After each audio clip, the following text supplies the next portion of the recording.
pretty obvious to see why people aren't exactly jumping Yeah. to watch this. The other thing I thought was interesting is Netflix ran an analysis on F1, and they found that 3/4 of live F1 viewers already are subscribed to Netflix. Yep. So Netflix is really not interested in paying to get this as a streaming property because it's not going to drive incremental subscribers to them. And to your point about the million, it might not be so if you take 1 million and you just assume the same saturation number, that's only 250,000 new subscriptions.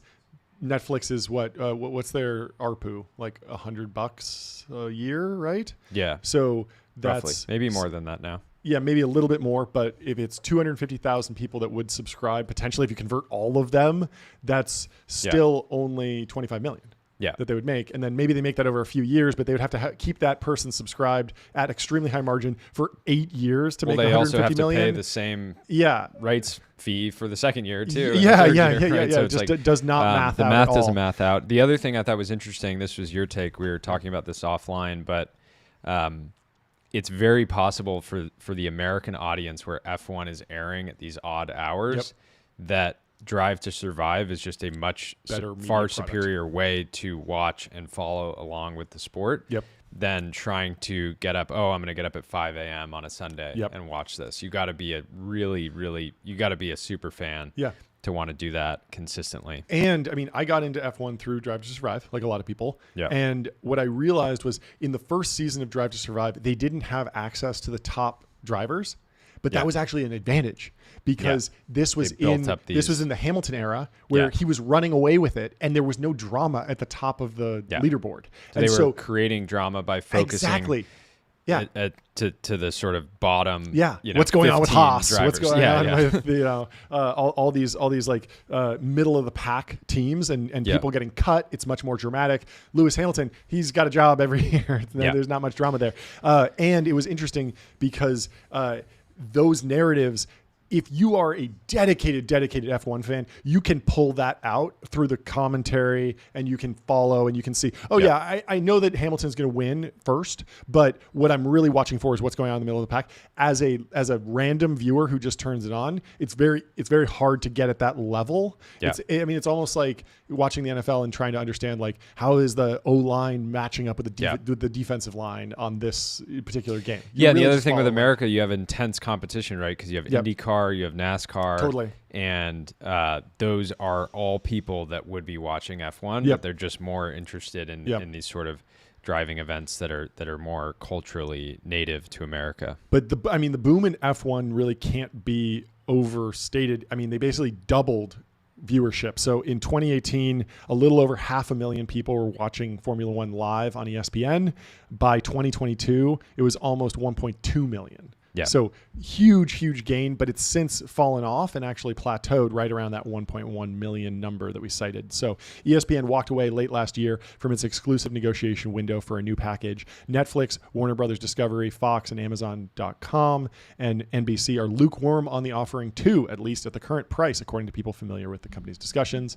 The NBA and NFL have inked giant media deals in recent years, but it is becoming harder for entertainment companies to justify big spending on other sports as networks face continued challenges from cord cutting. And so the other challenge here is if you're an advertiser and you want to be a part of F1, you can just pick your favorite team and get involved with them. There's so many different products. Like you can even just do like an activation at one race. Like a Super Bowl where you have to run. If you want to be involved with the Super Bowl, you have to run a Super Bowl ad. Really not the same way here because you can be, in the car, basically you can have logo placement. I was nerding out about this on the race last week because the cockpit of these cars has logo visibility for like 20 different sponsors. Amazing. It's just it's our dream. It's our dream come almost true. Over the top, but as an advertising enjoyer, it's but also perfection. there's no halftime show. There's no part where I really want to see the last lap, so I'm going to stick through all these extra ads because they stuff the halftime show with a bunch of ads during the Super Bowl, and those are probably some of the most lucrative because everyone's watching and they're waiting for the next for the next quarter to start. My take on this is that going forward, I have this idea that creating a funnel and like vertically owning all of the surrounding media around a sports league is going to be incredibly valuable. I don't know exactly who's going to win or how it'll play out, but I'll give you an example of how I think this could work. Yeah. One would be, so Apple TV owns the rights to MLS. Now, MLS is not the most popular soccer league, but you could imagine if they somehow got the rights to NFL. We'll use soccer as an example. So as soon as they got the rights to MLS, I was saying they should do a Drive to Survive for the MLS. Yeah. Take us through the drama and the characters in the MLS and give us the reality TV version to get people in. Yeah. And then they should also do the sitcom version.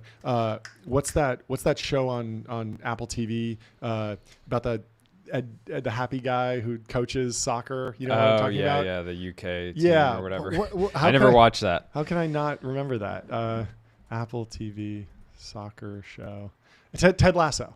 Yeah. Yeah. So I honestly think that it's possible, just like Drive to Survive got people into F1, I think you could get into soccer from Ted Lasso, go from Ted Lasso to the MLS version of Drive to Survive, and then start watching MLS. Because it's like this smooth gradient of getting you into the content and working you up. And I could see that happening. I just think at the end of the day, talking about there's a very real difference in watching reality TV about F1 versus you don't actually need to be interested in the sport to be interested in the sort of characters and the locales and all that stuff. Sure. But I mean, it seems like if I'm trying to get someone interested in F1, and watching an actual race, the best way to get them into it is say, hey, start with Drive to Survive.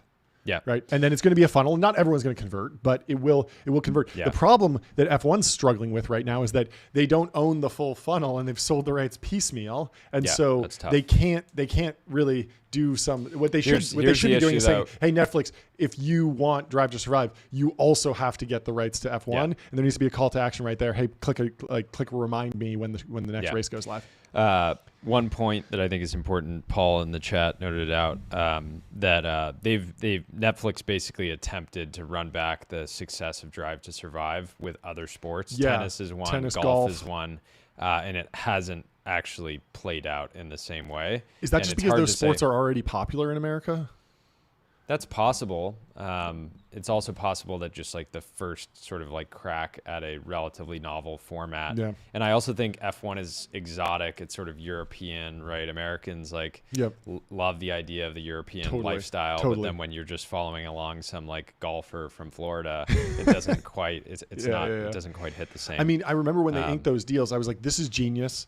I love Drive to Survive. I'm totally going to be into the golf one and the tennis one. And I never watched them. I downloaded them on my phone once. I never watched them. Yeah. Because I was just like, John in the chat has a good point. Yeah. He says, how about TBPN makes a bid for the rights? So we can get some TBPN on the weekends. That's great. We'll see. We're very mindful of profitability, but if they can get into the 8-figure range, we would consider a bid. Well, it's coming down because research firm Ampere Analysis estimated the F1 US rights being worth $100 million a year, but not the $180 million that the industry reports earlier said it was seeking. Derek Chang took over as chief executive of Liberty in February. He said he's looking for the best mix of exposure to new fans and the highest paying deal, but recognizes the industry is shifting and challenging for both broadcasters and streamers. The whole media world is a very fluid situation. And so, this is an interesting fragmentation. So the F1 races are on ESPN. Drive to Survive is on Netflix. And then the F1 movie starring Brad Pitt was on Apple. And it's like, that should all have just been in one place because I could totally see the funnel where you're like, I like Brad Pitt. I'll watch the movie. Oh, okay. What should I watch next? Drive to Survive. Okay. What should I watch next? The actual race. And that type of like funnel, I feel like it would create more value. I'm not exactly sure though. Yeah. I'm surprised they actually haven't. Maybe there's something in the works here for UFC as well. Some type of reality TV around the fighters. They have their big show called Dana White's Contender Series, but then it's very possible that UFC goes to Netflix as well, like the actual live product, because due to it's somewhat unfortunate for the UFC, but I think the prevalence of illegal streaming, which is also big for F1. But the prevalence of illegal streaming is meaning that people just aren't buying pay-per-views at the same rate Yeah. So that should be a good, property for Netflix as well. And I could see them building an ecosystem around that. So the Journal goes on to write, the lack of fervor over F1's U.S. live TV rights stands in contrast with global excitement around the sport. Models and actors clamber for spots in the paddock close to the action as men pile into single-seat cars and navigate circuits and destinations including Australia, Mexico, and Italy. High-end brands vie for prime promotional placement. Netflix's Drive to Survive documentary series helped catapult F1's popularity in the U.S. Then came Gran Turismo, a 2023 Sony film based on the story of a gamer who got a shot at competing in real life. I actually saw that movie. It's pretty good. This June, Warner Brothers is distributing an Apple film, F1, starring Brad Pitt, but again, very decentralized approach to selling the rights and like actually pushing this media around. Despite the Hollywood hype around F1, the races themselves aren't blockbuster draws. That is partly because of timing. Many races air early Sunday mornings for U.S. viewers. Not really a great solution to that. I mean, there's a lot that they could do to make F1 more. There are some very savage solutions, right? What and is again, that? the UFC has done this where they've had, You're right. they've forced the UK fans historically to watch the title fights at like 5 a.m. Yeah. So it's basically like, hey, come on a Saturday night. Yep.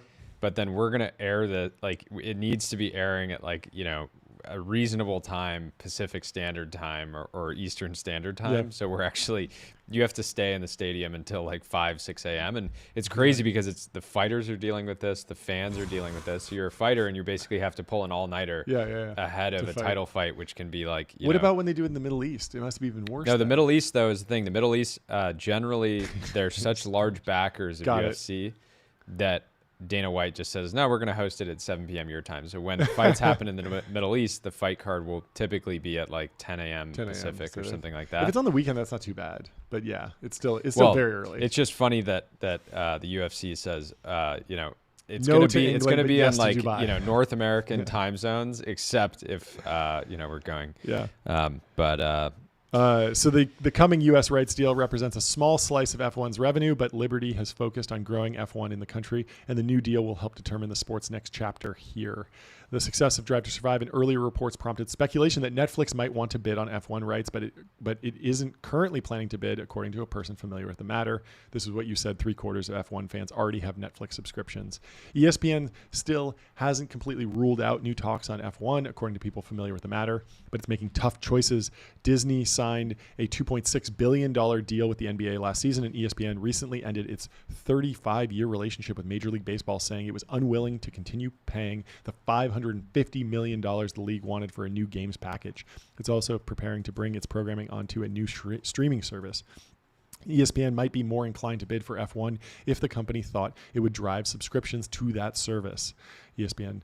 That's crazy. I didn't know that about the MLB. Apparently, they still haven't figured out exactly where they're taking the TV rights for MLB. So there's this weird situation where ESPN is sitting there with the rights, kind of letting the clock run down. Yep. And I imagine they're sort of the leagues understand that ESPN is probably the bidder of last resort, being go run your little road show and we'll be here, but we're going to bid, a fraction of what you're asking for it. So we'll see. Ben Thompson's written a lot about this with the local sports, have you ever seen like Nessun? New England Sports Network. It's like a regional sports network for cable, and it's very high margin because the local fans pay and basically the sports drive, and then they just add on a bunch of channels that are basically like free and this was a theory with The Athletic, right? Yep. It was like hyper local sports are gonna fans will have a much higher willingness to pay to get really close coverage around the leagues or specifically the teams and athletes that they really care about. And then simultaneously, Disney for a long time was partnered with Hulu and saying, hey, we're going to stay out of the streaming business. We're just going to distribute through streaming like we do with TV, with like Comcast and cable networks. And now they're saying, hey, we want Disney Plus. We want ESPN Plus. We want you to subscribe to us directly, and we'll take all of that.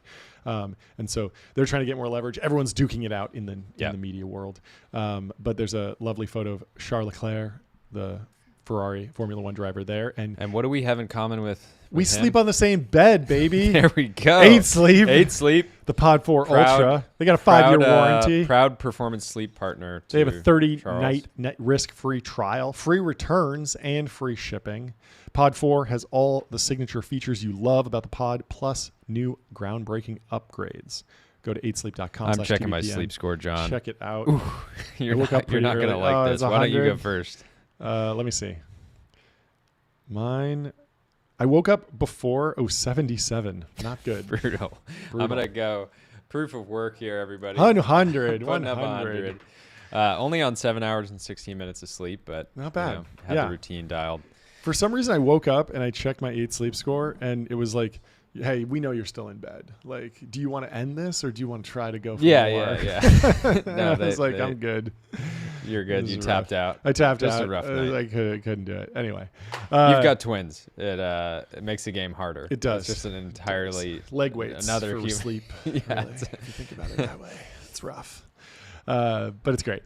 And the 8 Sleep has been fantastic. It's been a major upgrade, genuinely. I'm a big fan. Especially the warming feature. 8sleep.com/TBPN. Yeah, go check it out. Thank you. Anyway, let's move from Giga Chads sleeping on 8 Sleeps to Giga Factories being built in the EU. Yes. The EU is betting on Gigafactories to catch up with the United States, China in the AI race. The bloc has been lagging behind since OpenAI's 2022 release of ChatGPT. Some people might argue that they've been lagging behind since on a 1776. That's true. Yeah, that's true. But the European Union said it would focus on building artificial intelligence, data, and computing infrastructure and making it easier for companies to comply with regulation, classic, in a bid to catch up with the U.S. and China in the AI race. The European Commission, the EU's executive arm, said it wanted to develop a network of so-called AI gigafactories to help. I like the vibes. I like the vibes I like here. Giga. A network of so-called AI gigafactories to help companies train the most complex models. Those facilities will be equipped with roughly 100,000 of the latest AI chips, around 4 times more than the number installed in AI factories being set up currently. It's funny they're calling these AI factories. I guess it is AI factories, but I mean, it's very mimetic with funny. Elon, right? Like, yeah. What's his terminology for it? For the XAI. No. For Tesla, doesn't he set up gigafactories? Yeah, it's the gigafactory. That's just what he calls it, right? Yeah. And so they're just copying that term directly. Yes. Interesting. But I believe, in America, we just call these data centers. Yeah. But AI factories sounds pretty cool. Yeah, the announcement, part of EU's AI Continent Action Plan, underscores efforts from the bloc to position itself as a key player in the AI race against the U.S. and China. Yeah. The EU has been lagging behind since OpenAI's 2022 release of ChatGPT ushered in a spending boom. Earlier this year, Washington announced Stargate, an AI joint venture. Pretty amazing that they're still crediting Washington with doing this, even though it was Sam and Masa. Yeah. An AI joint venture that aims to build data centers in the U.S. for OpenAI. Just, again, crazy line. Yep. Incredible finesse from Sam Altman. OpenAI, SoftBank Group, Oracle, and MGX are the initial equity funders in Stargate, while ARM, Microsoft, and NVIDIA are technology partners. The companies are committing $100 billion initially, but plan to invest up to $500 billion over the next 4 years. You guys obviously know about Stargate already. Yeah. I mean, it makes sense. If you're in the EU and you see that announcement, it's like it doesn't really matter that Washington isn't putting the money in or putting the deal together. It just matters that, like, hey, it's happening. Seems Washington's excited about it. Seems and important. They're backing it, and it's real. And so you gotta answer. And so their answer is the EU in February pledged to mobilize $220 billion equivalent in euros in AI investments. More than 20 investors earmarked 150 billion euros for AI related opportunities in Europe over the next 5 years, while the bloc is setting up a new 20 billion euro fund for up to 5 AI gigafactories. Member states will work with companies in public-private partnerships to roll out the infrastructure, given the elevated costs, a senior EU official said. And this has been happening all over. There was like Falcon 9B was like a UAE-funded LLM project, and there's been big discussions about this was in Leopold Aschenbrenner's situational awareness essay, talking about how major countries will want to have country-level AI efforts. Yeah, and Alex from Scale AI Yes. was talking about a strategic data reserve as well. So Maybe they expect will the EU to fast follow. Yeah, I mean, he was testifying in Congress about it. Maybe they'll see that and want to do something of their own over in the EU. Yep. This was a good quote. The global race for AI is far from over, says Henna Verkunen, the EU Executive Vice President for Tech, Sovereignty, Security, and Democracy. That is a broad area of Very European expertise. Very European. This action plan outlines key areas where efforts need to intensify to make Europe a leading AI continent. I love Europe. I want them to be an AI leader. And I imagine there's a lot of collaboration that can happen over time. I wonder how that collaboration will take form, because there's just general nationalist tendencies broadly. Yeah. We've been hearing Europe wants their own defense companies, right? But what about how far do you think they want to go down the stack? They want to train their own foundation model. Do they want their own data, or are they okay with just a broad scrape of the public internet? Do they want to outsource the energy management to a U.S. company? Do they want to build their own? These are big questions, because when $200 billion is floating around, there's going to be some companies that are major winners. Yep. And if this is truly an EU only project, that will probably mean huge growth for companies in Europe that are focused on data center buildouts, energy production, transformer manufacturing, right? All these different elements of the data center supply chain. Yeah, you can imagine Mistral will probably be a key player for sure in a lot of this. For sure. I don't foresee XAI getting any of this $200 billion, just given the EU and Elon's current dynamic. Yeah. And I wonder, I wonder how, with Mistral, I wonder, how much of Mistral was probably trained on existing hyperscaler infrastructure. And so it's a good point. Microsoft has data centers there. There are AWS has data centers in Europe. If you were not focused on specifically EU mandate, you would probably just train on, EU-based American hyperscaler infrastructure. But maybe this is a shift away from that. I don't know. We'll have to see. Who knows? It seems like they want to build gigafactories, as they said, 5.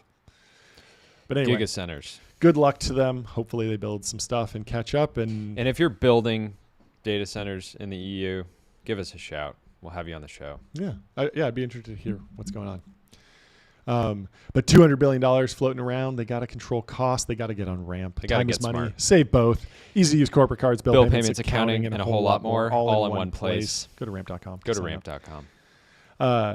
Well, we got a great show for you today, folks. Let's run through who we got. We got Blake from Brink Drones coming in. He just announced a new fundraising round. We got Zach Weinberg from Curie talking to us. He just debated Keith Raboy with Logan Bartlett all about tariffs. We'll ask him about that, but we'll also talk to him about He debated Anthony Pompliano. He did. I want to hear a breakdown of that. He's been on the debate circuit. I think this is kind of like hopefully will be more relaxing for him than his previous show appearances this week. Yeah. Because we're not here to talk anything related to politics. Never. But I am interested to hear how he's updated his thinking, how he's thinking of the art of the squeal. The art of the and squeal. all other related topics. Then we have Ian Cinnamon from Apex Space. Jen from Anduril, who runs design over there and has been putting together those fantastic. Just been on an absolute tear. And then we got Rylan. Is that right? Rylan, yep. From BLW.ai. Yep. So Blue Water Autonomy. That's right. He is building autonomous ships for the open ocean. Very cool company. Talked to Rylan for the first time about a month back. Excited to have him on and be able to talk about what they're working on. He was at Amazon Robotics. He had a company called Six River Systems, which I believe, sold to Shopify for $450 million. And he's put together a fantastic team. He also was in the U.S. Navy at the very start of his career. So full circle moment, which would be cool. Then we're kind of staying in defense tech for maybe a full hour there. But we got Zach from Conductor AI. company that helps with form filing with the DoD. And then we got Paul from Carbon Robotics building automated farm tractors. It's a very cool company, very big already. Very cool. So Conductor AI founder, by the way, day, Zach. I forget, somebody was on saying that Chris Backey on X was saying, you have a guest that's not on X. This is alpha. How do I invest 10 million? So Zachary from Conductor AI, not on X. But he might be after the show. We've converted people before. Yep, wouldn't be the first time. But anyway, let's run through some timeline before our first guest joins in 6 minutes. Jason Carman is hiring a storyboard artist and assistant writer for his company Story. Your days will be filled with drawing sci-fi storyboards, writing creative outlines, briefs, and working directly with me on every project we're producing. Details below. Share some amazing photos. Fantastic opportunity. If you've been thinking about getting into Hollywood, newsflash, Hollywood's dead. Jason Carman's the future. The only thing that you will see in theaters ever in the future will be produced by Jason, because he's the only person kind of embracing the modern landscape of filmmaking, in my opinion. And so many people have said he's on a tear. The next Steven Spielberg. Yes. I think we've said that. Yes. Among others. The next James Cameron has been floated Ridley around Scott, as comparisons. Yes. George Lucas. Yes. But young George Francis Lucas. Ford Coppola is in the conversation. Basically, he's Lars von Trier as well. Going to be in the conversations with the greats after at least a couple more films. I think so. But we're huge fans of Jason. No, this is a cool opportunity. I think it'll be interesting. He's obviously going to push whoever takes this role to really leverage a lot of these new models. I was about to say, have like incredible output. I was about to say, I bet there's so many storyboarding jobs that are stuck in the previous paradigm, and they're fighting technology. And if you go work with Jason, he's going to be embracing all of that in a very positive way that still holds on to what the humans do best, and how can he create great content with these tools. And he does view the AI products as tools. So very exciting. Anyway. We have a post here. Consulting firms are cooked, just absolutely cooked. The Pentagon says it's ending $5.1 billion worth of IT and consulting contracts with firms, including Accenture and Deloitte. One thing to note here, Accenture they did nearly $65 billion in 2024 revenue, and Deloitte did $67 billion in revenue. So clearly, they do have a lot of big government contracts, but they're not completely cooked 1 to 2% of their revenue, probably something like that. Not completely cooked yet. They're diversified. And they're probably making $20 billion in new revenue from AI consulting. That's also just with the Pentagon. So it's very possible. I wonder how much. We should try and make a polymarket around this. Where does the Pentagon's IT budget land in 2026? That's what I want to know. Niche. That's some niche. So Accenture, U.S. federal government contracts accounted for 8% of their total revenue. So pretty significant. Unclear yet if it's just the Pentagon that's cutting, but I would guess it's more groups. Yeah. And you probably already know this, but the show is supported and sponsored by Polymarket. We have a ticker down at the bottom. Interestingly, one of the markets that I've been following really closely has been which company has the best AI model by the end of April. And then they also have by the end of the year. And so what's interesting is you can kind of merge these different markets to create kind of a yield curve of AI progress. And so Google is currently expected to have the best model by the end of April, but OpenAI is expected to have the best model by the end of the year. And so a lot of this comes down to when the various models are releasing, what the expectations are, expectations about how different models will scale out, when the training runs end. And so it's one of the most interesting markets that I've been following on Polymarket. So go check it out. Anyway, let's move over to Will Manitis. The other one that's interesting, just because it's been such a meme, GTA 6 release in 2025 is sitting at a 68% chance. I can't believe how long it's taken them to produce that. I mean, the expectations are so sky high at this point. I'm interested to see how that release goes. Yeah.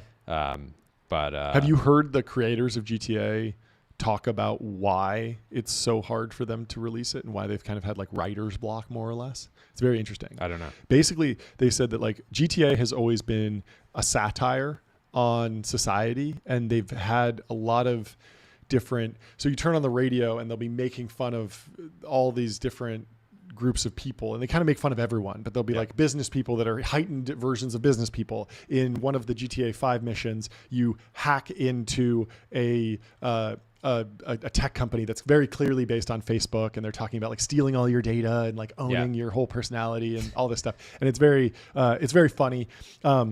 And it's all in jest. And the creators said that now we're in this like culture war era where if you make fun of one side, that immediately aligns you with the other side, and they're and getting that balance right. And then also they said that the pace of the vibe shifting and social media happens so fast that if they made GTA 6 and they scripted out a bunch of stuff that was like making fun of like Trump in 2024 when they scripted it, like, well, the way you make fun of Trump in 2024 is very different than the way you make fun of him in 2025 because he's a different person and everything's changed and like the memes are different and stuff. And so by the time you write the script, bake that into the game, create the sequence of events, people will say, oh, well, like the way you're making fun of them makes it clear that you're thinking you're very partisan left or you're very partisan right. And they just want to be like comedians essentially. Yeah. It's also interesting to be making a game around a topic which I just associate GTA with crime. Sure. You know? Yeah. Like,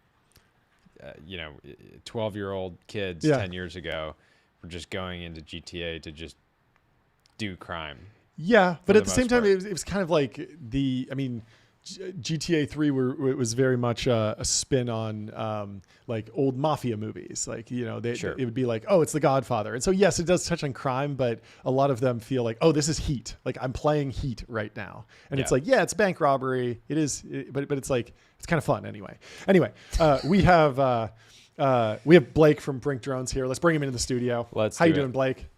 Doing good. It's great to see you guys. Great to see you too. How are you doing? What's the latest with the company? And what did you announce this week? Yes. So I guess, first of all, we released our 911 response drone network. We did that, maybe 8 months ago, something like that, which is really the product that I started Brink to build. So that was an important moment for me personally. But kind of what we design and manufacture are drone recharging pods that we install on top of police and fire station roofs. And then we integrate that network with computer-aided dispatch. So the second someone calls 911, we grab the GPS coordinate that's associated with that 911 call, and we can automatically launch a drone from the nearest recharging station to the emergency, send to that location at 60 miles an hour. When it arrives, we can deliver Narcan, EpiPens, personal flotation devices, all sorts of stuff, and also just provide first responders a lot of additional information about the situation they might be walking into. So our drones have thermal imagers. They can see hotspots and structure fires, communicate that to a fire department before they arrive. And then when they do arrive, help them point their hoses in the right direction. And then on sort of the policing side, we can, tell responding officers if someone is holding a lighter or a gun or anything like that before they even show up. So that was huge. And what we just released or announced a couple of days ago is our latest funding round. So a new $75 million led by Index Ventures, but with significant backing from Motorola Solutions, which is actually kind of an interesting company. They have more or less a monopoly position in the body-worn radio market. So they have pre-existing commercial relationships with just about every police and fire department in the free world. And they're going to start distributing our products and helping us sell into those logos. But we're also going to be integrating with their body-worn radios, so officers can basically request drone backup very easily. And they have a strong market position in a number of public safety software categories. So we'll be integrating with all of that too. That's super cool. Can you take me through some of the history of the company? What was version 1 of the drone that you built? What was the first drone you built? Was it just kind of hacked together DJI stuff? You said something that stood out, which is this was your original vision for the company, but you started it back in 2017, and then there's been so many different areas in which drones have emerged and so much potential across a bunch of different categories. I imagine you had all this pressure to go in different directions over time. But yeah, would love to hear of how your thinking has evolved since the beginning, or was this like, this was the idea from the beginning and you're just like happy to finally, get to really focus and deliver on it? I mean, I've loved aerospace technology since I was a little kid, right? If I had the choice when I was 16, I would have been designing full scale fighter jets, but or 12, whatever. But when I was that age, maybe I didn't quite have the resources to pull off like a full scale manned aircraft program, but I definitely did have the resources to build reasonably sophisticated drones. So I've been doing that ever since I was pretty small. But really, what got me thinking about public safety technology was the October 1 shooting. So I grew up in Las Vegas. I knew people that were along the strip when that was happening. And that's what got me thinking, like maybe there's a home for some of the technology that I love in the hands of first responders to help them save lives during critical incidents. So I went and I reached out to Vegas Metro SWAT, and surprisingly, they agreed to have lunch with like 18-year-old me at the time. That's amazing. And at that interaction, we talked a lot about what happened during October 1, and I learned things that I didn't realize. But then the conversation broadened to the rest of their jobs, the high risk warrant searches and barricades and hostage rescue missions that they have to face every day. And I walked away from that interaction thinking if they just had a way to get eyes and ears in dangerous places, that would be a life-saving capability for them regularly in the context of active shooter response, but also all of the other missions that I mentioned. And while I also conceptualized the idea of like a citywide 911 response drone network in that meeting, I was familiar with how technically complex it would be to pull something like that off from my time at DJI, because they were my prior employer before I started Brink. Just the levels of reliability and airspace deconfliction and optics and like many other things that you have to pull off in order to really make that work. It felt out of scope for me at the time. So I began with the indoor system, which is really like a purpose-built drone for SWAT teams to get eyes and ears in dangerous places. We invented the world's first drone glass breaker. So the drone can actually fly up to a window, shatter it out, make entry. Then it has a LiDAR on board. So as it's clearing rooms, it's drawing a floor plan of that structure and then streaming it back live to first responders. Has thermal imaging capabilities, 4K cameras, and also a two-way audio system. So when the drone finds someone, a crisis negotiator can actually use it like a flying cell phone to try to de-escalate the situation. And today, over 600 SWAT teams are actively using it, which is about 10 to 15% of the SWAT teams in the United States. And that success is really what enabled us to take on this like larger vision of automating a lot of 911 call response. How do the teams test with the product? Do they have traditional sort of? I imagine they can go to ranges and do scenario planning and shoot houses, right? Yeah, kill houses. Are they going and using your tech at the same shoot houses and practicing, or do you build sort of digital systems that allow them to practice as well? What does that look like? Both. Yeah, we have simulators. So if folks want to fire drones virtually, that's totally possible. But many of them do choose to train with the actual hardware. And I would say, like, when I was developing the first version of the Lemur, I actually rode along with Vegas Metro SWAT for like 6 months. So I went on 20, 30 SWAT callouts, and I watched them deploy the early versions of our drone. And more than in any other way, like that's how the technology was actually developed. Like me paying close attention to what worked and what didn't work. And if something didn't work, I would go back to my mom's house at the time and like re-engineer the product to the point where I thought it would do better on the next mission. And then when I would get a 3 a.m. notification, there's a barricade at this address in Vegas, I'd bring that version of the drone.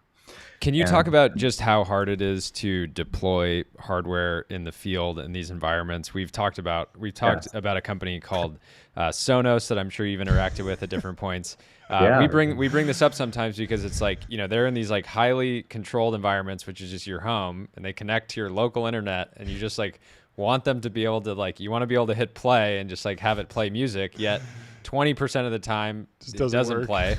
And I bring that up as an example because it's like, it's not like they're not talented. Yeah, hardware is clearly hardware, and it's like that is the perfect example of just how hard hardware is, even in a hyper controlled environment where no lives are on the line. Yeah. And then you go into a situation, that you're dealing with Brink all the time, where like you need this stuff needs to work because first responders are relying on it. The 911 operators are relying on it. So much is kind of riding on it. So I'm curious how you think about sort of battle testing products internally, and at what point you feel like they're ready to be deployed in the field. I mean, the reality is it's just incredibly difficult. Yeah.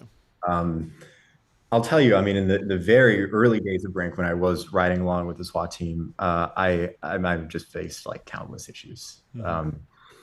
A large portion of this happened during Las Vegas's summer. So like overheating was a theme in the first couple of months. The RF environments where you're trying to operate drones can, in some cases, be incredibly congested, especially in ISM bands. Think about like an apartment complex, right? Yeah. Like every apartment has its own Wi-Fi transmission system, Yeah. and you're trying to share, spectrum with all of that, which is terrible. In some cases, public safety radios will blow out your communications. You have to be aware of that and sort of like integrate with all of the other radios that a SWAT team might already be utilizing. And then everyone wants pilot assistance on these drones and obstacle avoidance. But many of the techniques that you would normally want to employ in order to give a drone indoor localization are sensitive to environmental factors, like visual inertial odometry utilizing an HD image sensor, right? Like maybe that works super well when you're not blowing up shitloads of dust all the time in an attic, right? Yeah. Or maybe it works well in like a well-lit room, but you start kicking up insulation in zero light conditions, and like good luck making that function. So what you ultimately have to invest in is large numbers of redundant systems, right? Localizing based on LiDAR data and IMU data and VIO data and GPS data, et cetera, barometer data, et cetera. And then if you layer enough systems and you're clever enough in your system design and software design and everything else, you can get to something that works. But I mean, this is what makes all of this hard, right? Yeah. Like putting together a quick demo of a product that competes with us, that's pretty easy.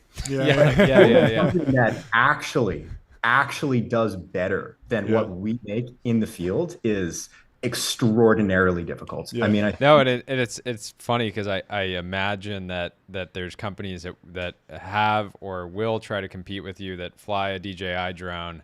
And they're like, oh, I could make an American version of this that you could fly in a house. And then they make it look so easy. Totally. DJI is an extraordinary company. It was really amazing to spend some time within their org.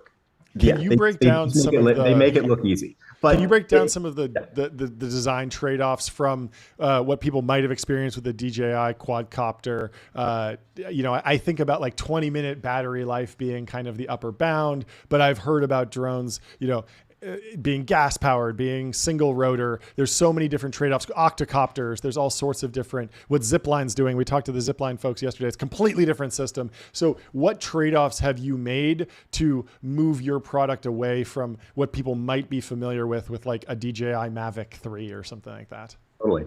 Well, the first thing I would say is DJI is actively getting banned throughout the United States. Yeah. So on the order of 10 states have already passed laws preventing their public safety agencies from utilizing Chinese drones. Yep. DJI drones are Chinese, Autel drones are Chinese. Yep.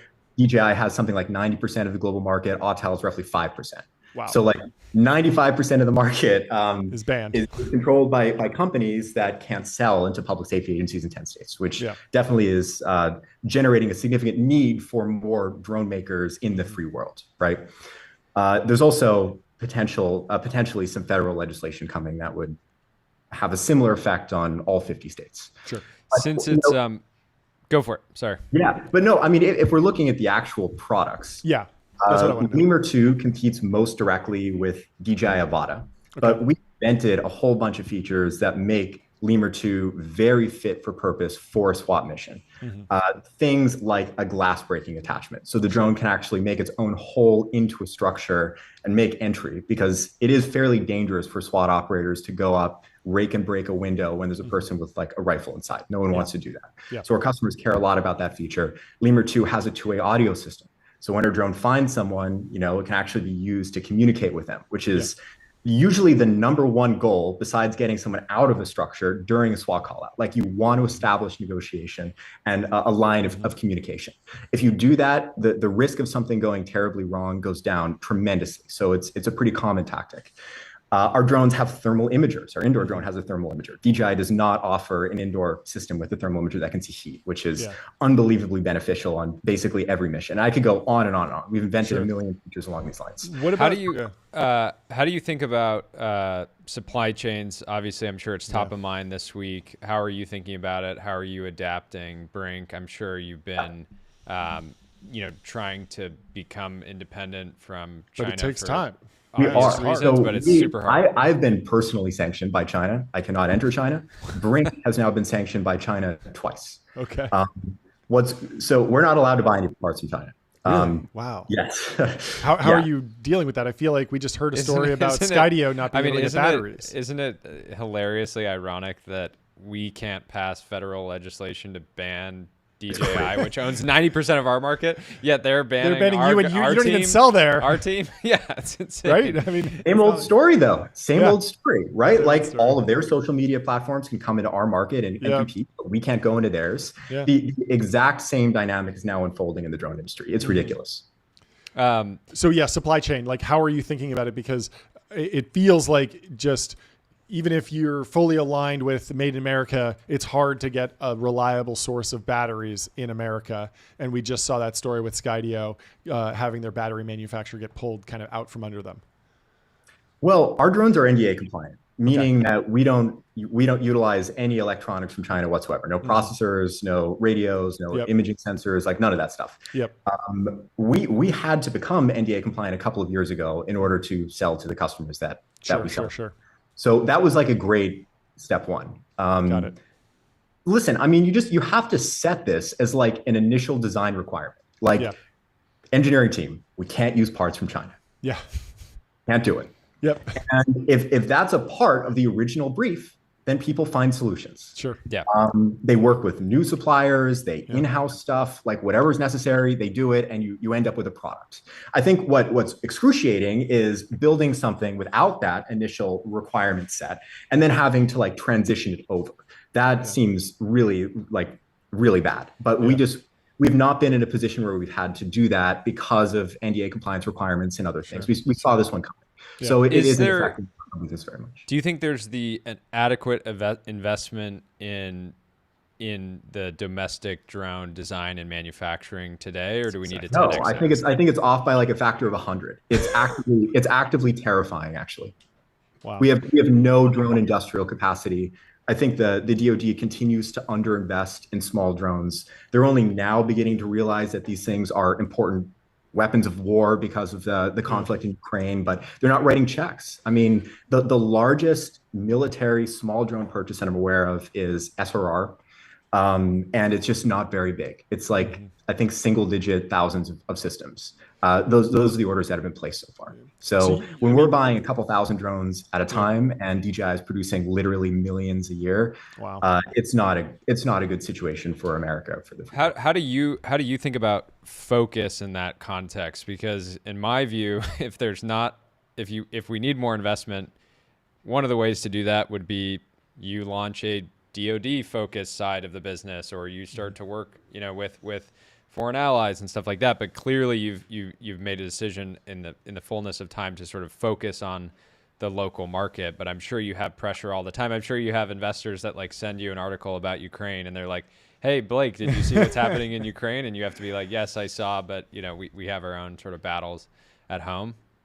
Listen, if military customers aren't buying drones, that's not a decision I can make. Yeah. Fascinating. What about in the supply chain? I should also say, though, just to be clear, like I absolutely adore the public safety market. Like I started this company to serve first responders. I think the life-saving mission that they take on is extraordinary, and it's something that I'm deeply passionate about and excited to support. So like that's what I care about here. But I mean, I'm not blind to what's going on in China or Ukraine, and it's clear that systems very similar to the ones that we build will shape future conflict. I'm interested in, and again, maybe getting a little bit out of scope here, but I'm interested. There's this classic idea of like, U.S. Marine training with some type of like AR-based rifle, and they spend all this time training on this sort of rifle. Are they spending enough time training how to fly FPV drones, how to work with drone networks, or do you think the training is not even sort of caught up to the realities of the battlefield today? Well, FPV drones are really hard to fly. I don't know. Have either of you guys tried to fly like an FPV system before? Yeah, it's really hard. I've just done basic DJI type. They're not stabilized. Like they don't have GPS. So if you take your hands off the sticks, FPV drones will fly into a wall at like 40 miles an hour. It takes incredible skill to like even keep them in a hover, like let alone hit some moving target somewhere. They've been highly successful in Ukraine, but I don't feel like FPV drones, as they're currently designed or manufactured, are really like the end state of this technology. I think they'll be more automated. Yeah. They'll have stabilization systems. You'll be able to select a target and the drone will do its own navigation to intercept that target. They won't rely necessarily on RF communication systems since the jamming environment is getting so bad in many places. So that's all to say, like, you can say, okay, we should be training our military on how to fly FPVs, but like that's going to be a huge amount of work. And all of that work might not be very relevant in 5 years when some of the technologies that I described or capabilities I described mature to the point that they're commonplace. Yeah. So I don't know. I think really the right choice would be invest a lot more in purchasing drones, actually buy. Oh. Hey, Zach. We're flipping people over. We have some technical difficulties in the studio today, but no worries. We'll be with you in just a minute, Zach. We got to say goodbye to Blake. No, I guess just to finish my last statement. Sorry. I think the move here is for the U.S. military to buy drones at significant scale, start incorporating them into our armed forces, get people familiar with them, but have drone manufacturers like us or anyone else like build something that's actually fit for purpose. So, all of those efforts result in a good outcome for all parties involved. That makes sense. Well, this has been fascinating. We'd love to have you back again soon. Yeah. And thank you for the work that you're doing, and congrats to you and the team on the new milestone. Yeah, congratulations. Thank you. There we go. Massive round. Cheers, Blake. Yeah. Cheers. Have a good one. Talk to you soon. Bye. And it seems like Zach's already here, so let's just bring him in. He's out? Okay, we got to bring him back in. We are building the plane as we're flying it, and we're also being attacked by state actors. So the state actors. If you see an error, take it up with the state actors because they're the ones that are hacking us at every turn. But we're very excited to have Zach Weinberg on the show. You probably know him from his repeated appearance on the Logan Bartlett Show, formerly Cartoon Avatars. If you're a real Logan Bartlett head, Zach was almost the co-host. That was a great era. He denied it. He said, "I'm not really the co-host of that show." But we know that so many great episodes came out of that era. He was debating the crypto folks again and again and again, weeks on end, fighting the fight during the height of ZERP, and now he's moved on to fighting Keith Raboy about tariffs. And we will get into all that, and then I'm sure we'll talk about Bio and what he's up to at Curie. So let's bring Zach in if he's here. Okay, he's coming back in. We will send him a message. I love his X banner. It's a George Carlin quote. Never underestimate the power of stupid people in large groups. He loves it. Which sometimes is what it feels like on X. Yeah. He's been on a tear. This has been a good week for him. He's had plenty to comment on and dunk on, and had a lot of fun chatting. I really want to get him to break down his debate with Anthony Pompliano, as well as what he's been talking to Keith Raboy and Logan Bartlett about. But let's bring him back in the studio when we get a chance. And in the meantime, let's tell you about Numeral. Sales tax on autopilot. You can spend less than 5 minutes per month on sales tax compliance. Go to numeralhq.com. Just do it. Just do it. Thousands of companies work with Numeral. You should be one of them. And what was the stat? Over 75 states now collect tax on? I think it was a couple hundred. Actually, no, US I have a note states. here. 25 states. 25,000 states. Soon, if if we have our imperial way, it could be hundreds of states. Yes. Requiring sales The tax moon's going to be a globally. state, and they're going to have sales tax on the moon for sure. Yeah. Greenland? Oh, you think you American can ship way. to Greenland without paying sales tax? Yeah, Not a right. chance. Yeah, right. We're not letting those penguins free ride on us. They're going to be paying sales tax, and you're going to be paying your sales tax on Numeral with Numeral right. HQ. Go to numeralhq.com. Check it out. In the meantime, Palmer Luckey fired back at folks hating on Colossal, talking trash about how Colossal didn't create dire wolves. Technically, they just spliced 10,000-year-old dire wolf DNA with gray wolves. They should spend their time arguing that Jurassic Park did not, in fact, depict any dinosaurs. And Palmer shares, this thing sucks, actually. And it's literally the coolest thing ever. And I agree. Very excited that the dire wolves are back, that we got hairy, big, gray wolves. Very funny. Who knows where Colossal goes? Maybe it's just more entertaining zoos, but I'm here for it. I'm rooting for them. Great positioning. The De-Extinction Company. Yep. And they're putting up some big numbers, at least in the funding department. For sure. There he is. Zach, welcome to the show. Can you hear me? Yeah, we can hear you. You kicked me out, and then Zoom said I wasn't allowed back in. I'm sorry about that. Well, thank you for joining us. We're very excited to have you.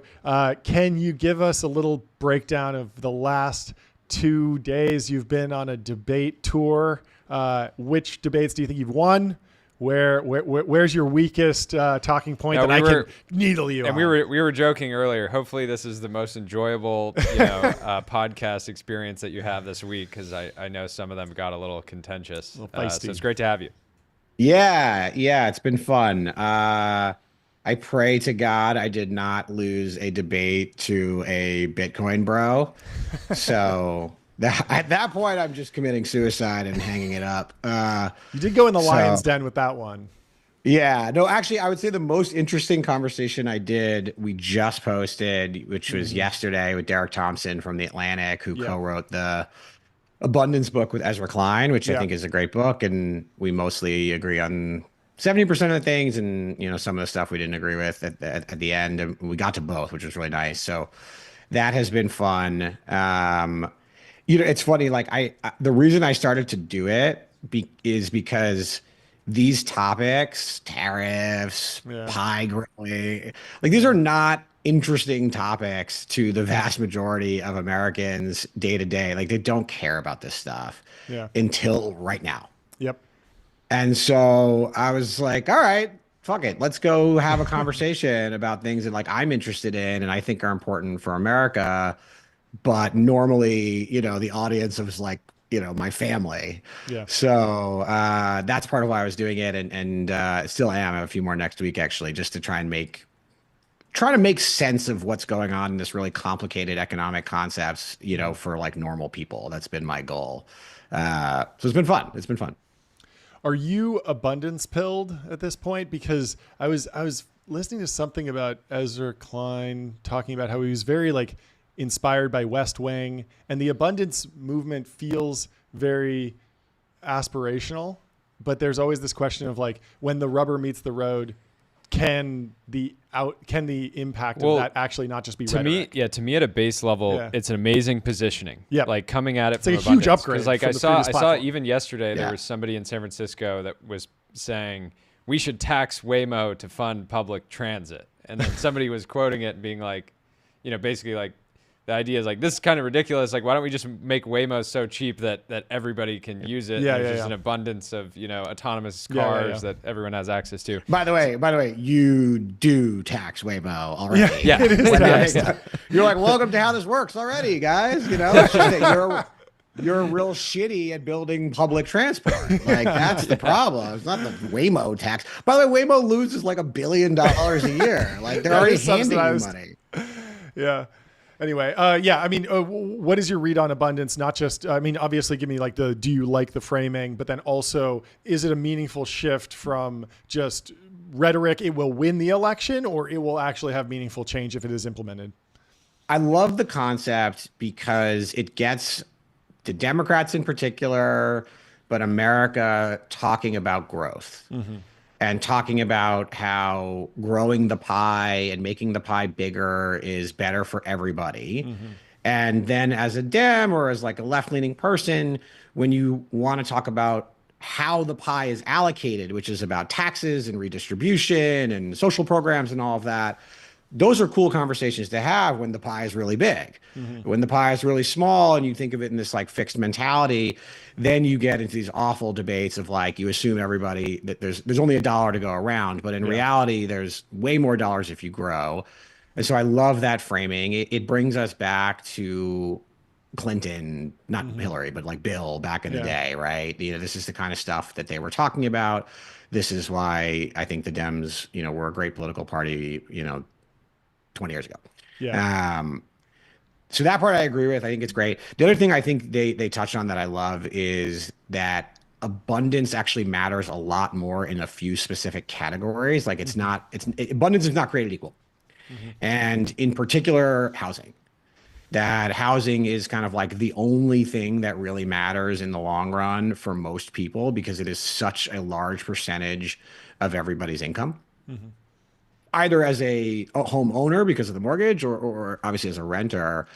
And like, sure, you can complain about grocery prices, but the reason you care so much about the movement in grocery prices is because housing is eating up 50% of your income. And so like, go get the big thing and then the little things will matter a lot less. So I really like that positioning as well. I think they nailed the like problem in America is really housing costs, and other stuff matter, but not as much. Healthcare is probably the second. Where we disagree, and we had this little disagreement on it, is what is the role of government in creating that abundance?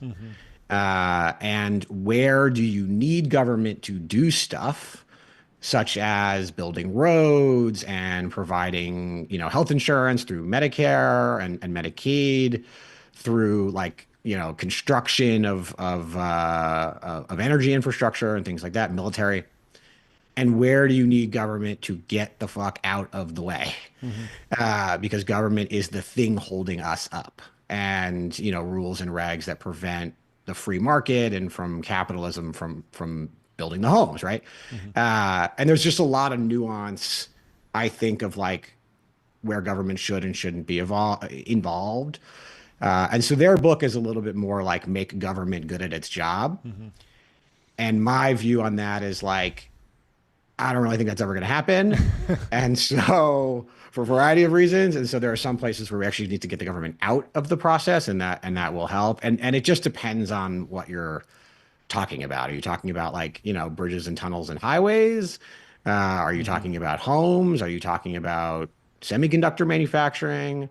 And we disagree on some of the specifics there, but the goal is noble and good and way better than what we have been talking about for the last 10 years, which is like, I don't even know what we've been talking about. It's been fast. I agree. Yeah, that was a good point.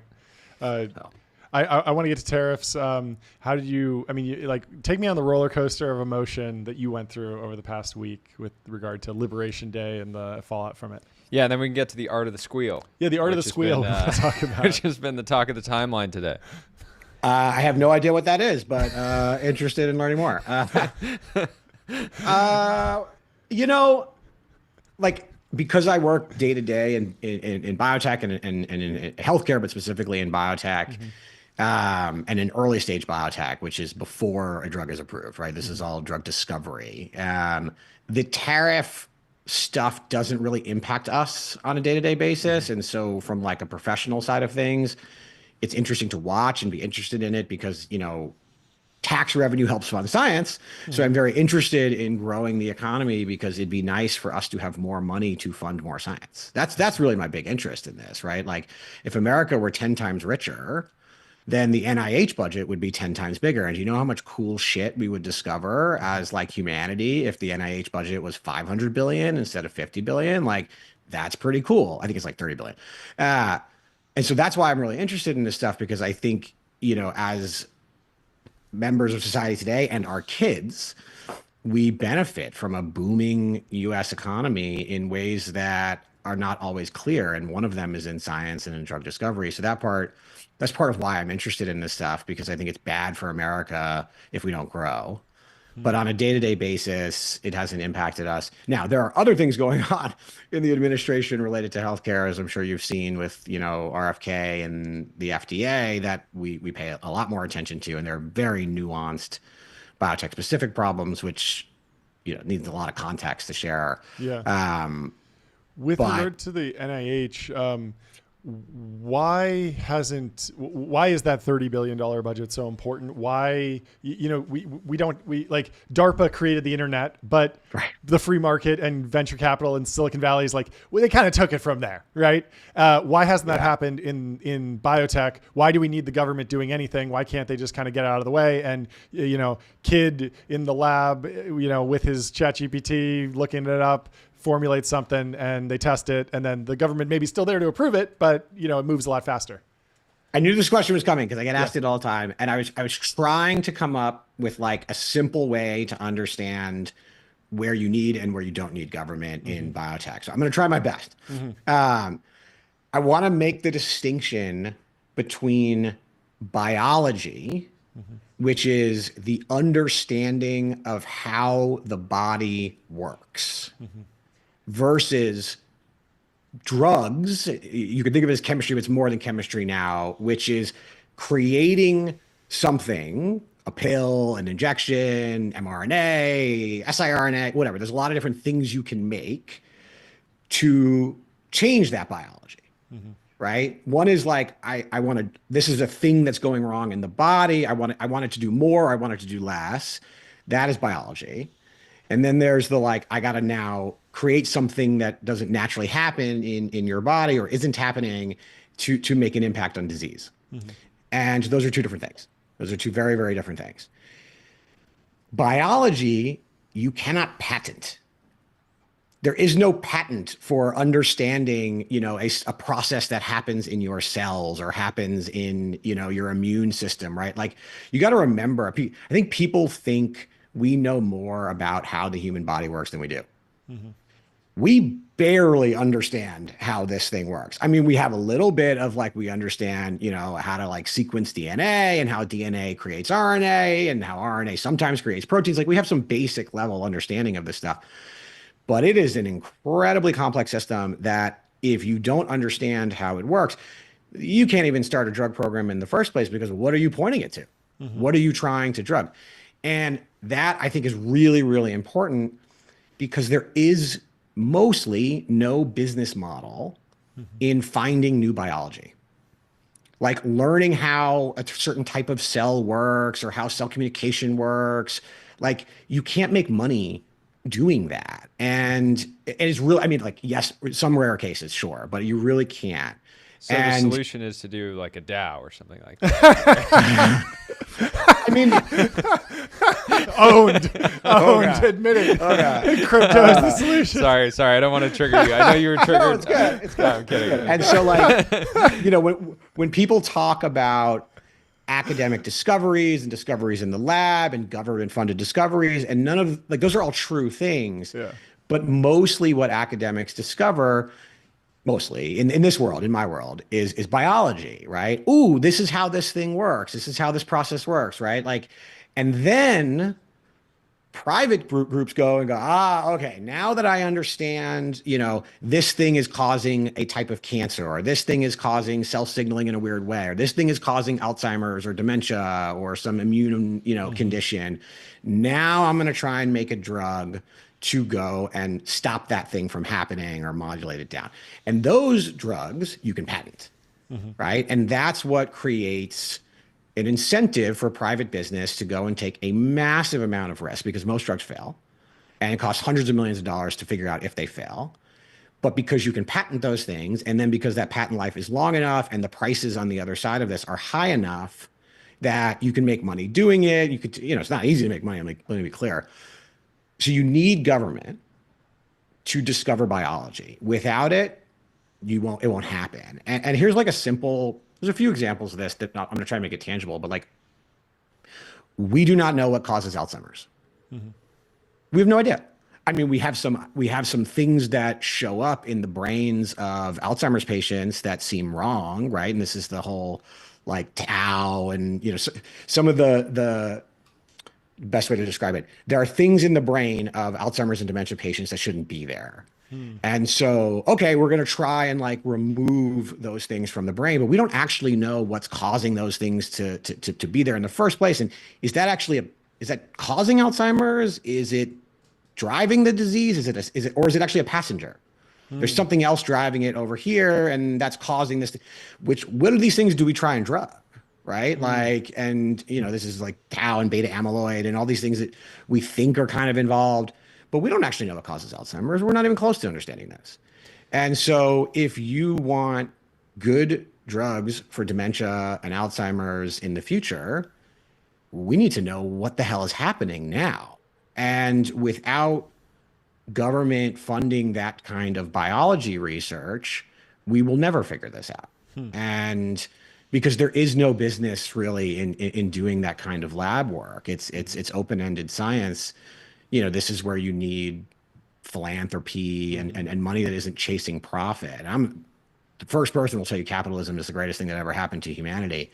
But there are some places where it doesn't work, and that's where there isn't profit to be made. And biology is really, really, really key. Can you I wanted to get your thoughts on tariffs, specifically in the context of the pharmaceutical industry. Trump had come out this week and basically said that pharma is next, but if you actually look at the U.S.-China, there isn't a huge pharmaceutical trade imbalance between the U.S. and China. It seems like we buy a lot from them, they buy a lot from us.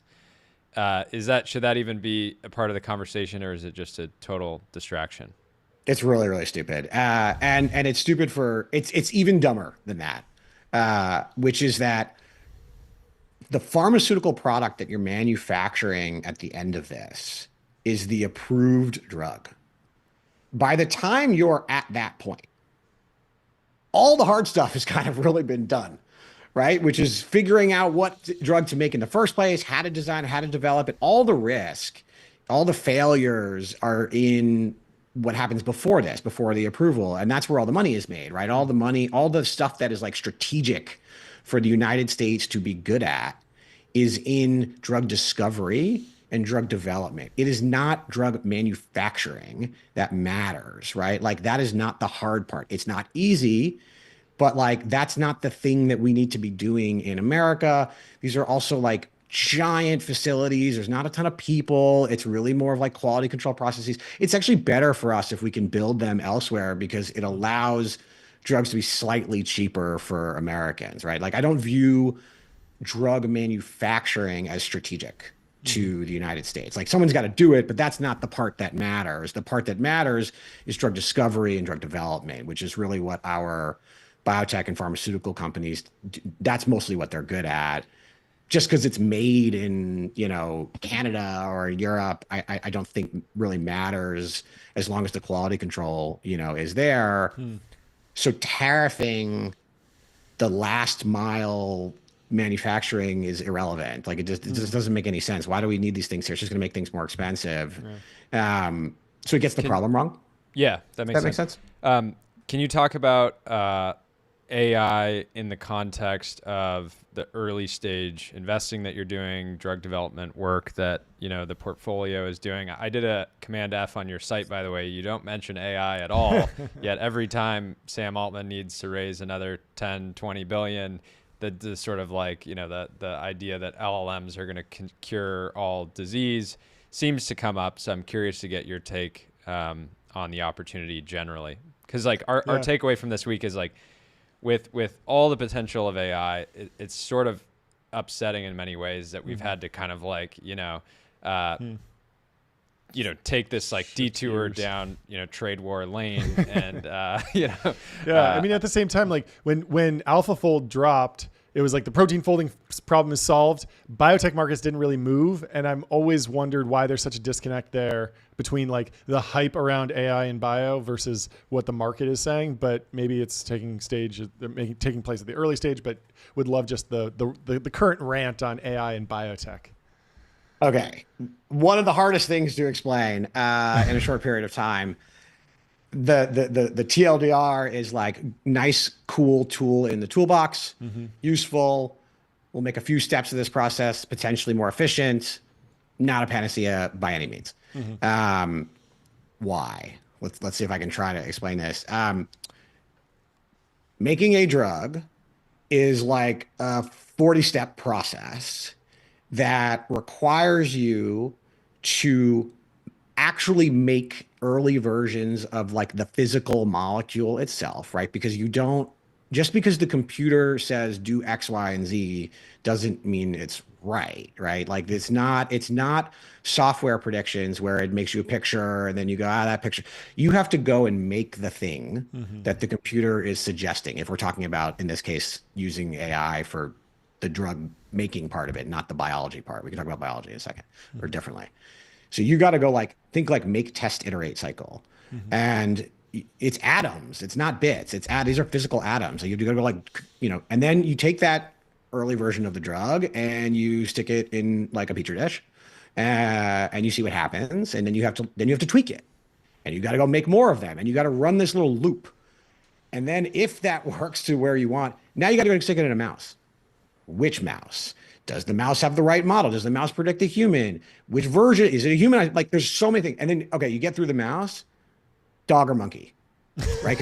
Because mice aren't people. Mice aren't people, right? And neither dogs or monkeys, but they're closer to people, right? And so now you got to go do all that stuff. And so like, and then by the way, even after all of this, we've gotten through the petri dish and the mouse and the dog and the monkey, and then you go to the people, you still don't know if the drug works. Because you have to go, like humans are weird, right? Biology is weird. We don't know how it works. You stick it in, if it does everything right in the monkey, that doesn't mean it's going to work in the human. And so unfortunately, like there's just the data you would need to make all of these predictions. And then it's not just the predictions, you need the feedback loop, right? Like why is Scale AI a $20 billion business? Because you need a bunch of people clicking like, not the right picture, not the right picture, you need that loop for training. And you don't have that loop in biotech. You do not have that. You have to, the size of the data we're talking about here is like 1/1 billionth of what you can do in digital land, because in the digital world, your training data set is the history of every written word and picture ever in the history of humanity. Like think of the size of the training data. In biology, you don't have that. One other little nuance is your training, even where you do have training data, and there's different types of training data, depends what you're trying to predict. It's protein structure is one thing. A lot of that training data comes in a petri dish, right? Like we're not actually, when we think about like how a cell works and what's going on inside of it, we're not actually measuring and watching that cell in a real biological system, meaning like it's touching other cells and it's doing stuff. You're doing it in a petri dish, which is a piece of plastic. And like, the way that cell works on a piece of plastic is not the same way that it tends to work could we tell you exactly what that difference is? No. And so you have some really big challenges in even just the quality of the training data if you want to use this to make high quality predictions. And so it's going to come off as I'm like super negative about all this, and I'm not. I think it's awesome that we have slightly better tools to make predictions about, how to design a small molecule. That's really what this is particularly good at. But this idea that like a computer is designing a drug is so far from reality that's why you don't see the people who know. No. And that's why it's not moving. It's great. It's cool. I'm glad we have it. It's not going to change the game. And part of this is like, not to finish my rant here. Yeah. If you don't understand the biology, what is the computer trying to predict? Right? Like all the way back to the thing we just, we talked about in the beginning. If we don't even know what causes a particular disease, what is the computer going to make for you? Right? Like, and so much of the problem of making drugs for the future, and there's so many challenges in all of this, and it's great that America is good at this, but like it is actually is in the biology side of things where we need more science, we need more scientists, we need more smart scientists. So the idea, I think of like it's a budget.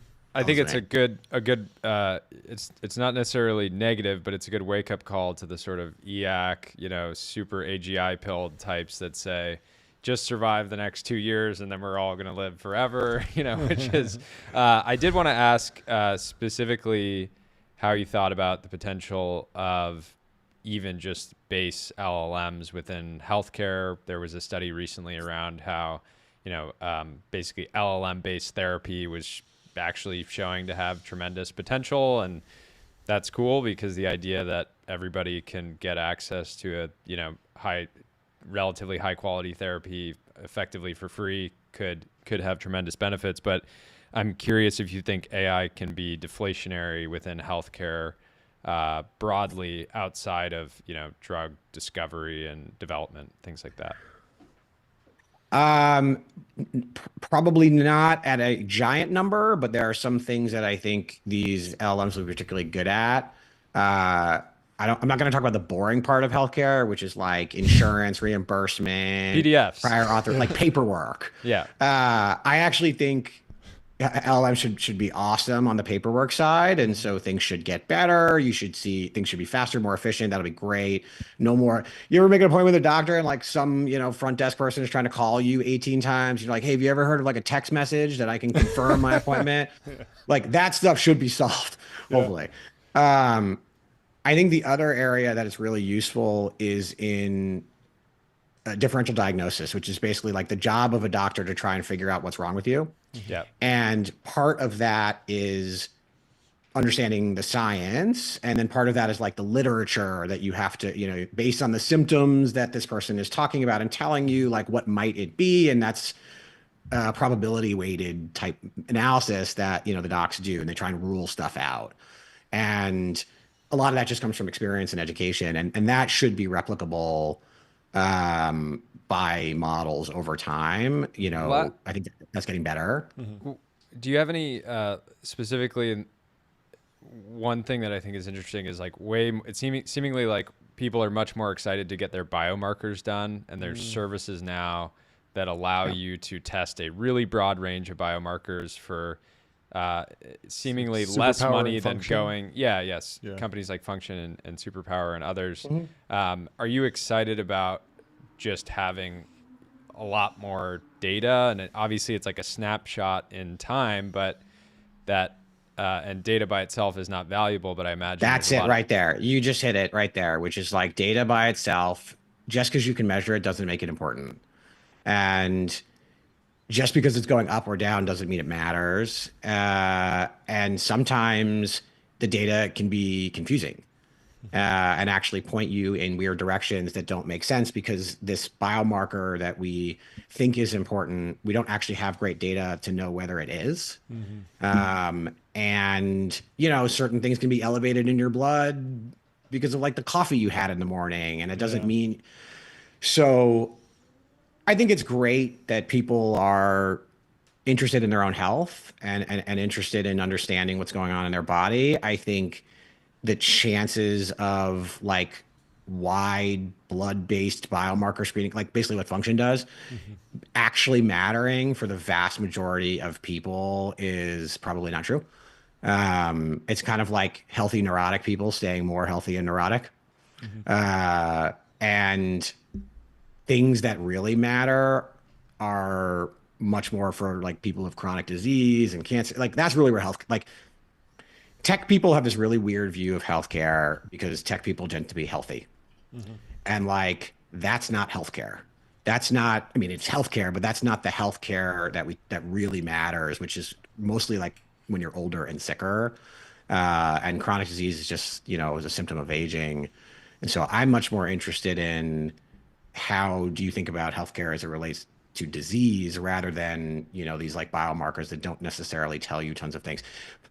The flip of it is, look, like every once in a while, it is going to catch something that matters, right? It's not never, it's just not frequent and often. There's also a risk in healthcare. I know it's a jump, but there's always a risk in healthcare of finding something you think is going wrong, trying to figure that out, and while you are trying to figure it out, harming yourself. And a simple example of this is a biopsy, right? Like you go and get a scan, and you got to remember it's a scan. It's not a detailed. So like you see something in a scan, it could be an X-ray, it could be MRI, whatever. And it looks like, we have this like little nodule here. And so is it cancerous? Is it not? We don't know. So you have to go get a biopsy, which is like a giant needle, right? That you got to like stick into the whatever that thing is and pull out some cells and take a sample and then go test it. And like biopsies are not danger free, and you can hurt yourself, especially if it's in your like GI area, and especially if you're older, right? And the doc can do it incorrectly, and you can have symptoms and complications. Doing more in healthcare is not always better. And I think that's really hard for people to understand, is like more is not always better, because diagnosis and treatment is not risk-free. Except when it comes to the NIH budget, or NIH budget maxing over here. Doing more healthcare services is not always better. But thank you for joining. Funding. This is a fantastic conversation. I really appreciate you. Yeah, let's do this again soon. We got to do this again soon. We could go for 40 other questions. Yeah, this is fantastic. But thanks for joining. Official Anytime. Biotech correspondent. Thank you. There you go. There you Works go. for me. We'll talk to you soon. Bye. Cheers. Next up, we got Ian Cinnamon from Apex coming in the studio. Apex is a very cool company. If you haven't looked at it, apexspace.com. You can actually track the Ares SN1, the orbit of something they put up. Nominative determinism. Ian Cinnamon. Okay. Cinnamon is a spice. Dune. Oh, okay. I was wondering where you're going. I like that. I like that. Yeah, you can track its orbit right now. The last update 21 hours ago. Manufacturer is Apex. The mass 200 kilograms wet, 200 kilograms dry. I like that it has both of those. It launched on a Falcon 9, launched back over 1 year ago. So it's been up there for a year ago. Launched from the Air Force Western Test Range. And we're excited to talk to Ian about Apex and everything in space. We are going to do a full space day on the show soon. Was talking to Ian about putting that together, and we'll certainly bring him back for that. But we have him in the studio now, so welcome to the stream, Ian. Great to see you. How you doing? Boom. Hey guys, great to be here.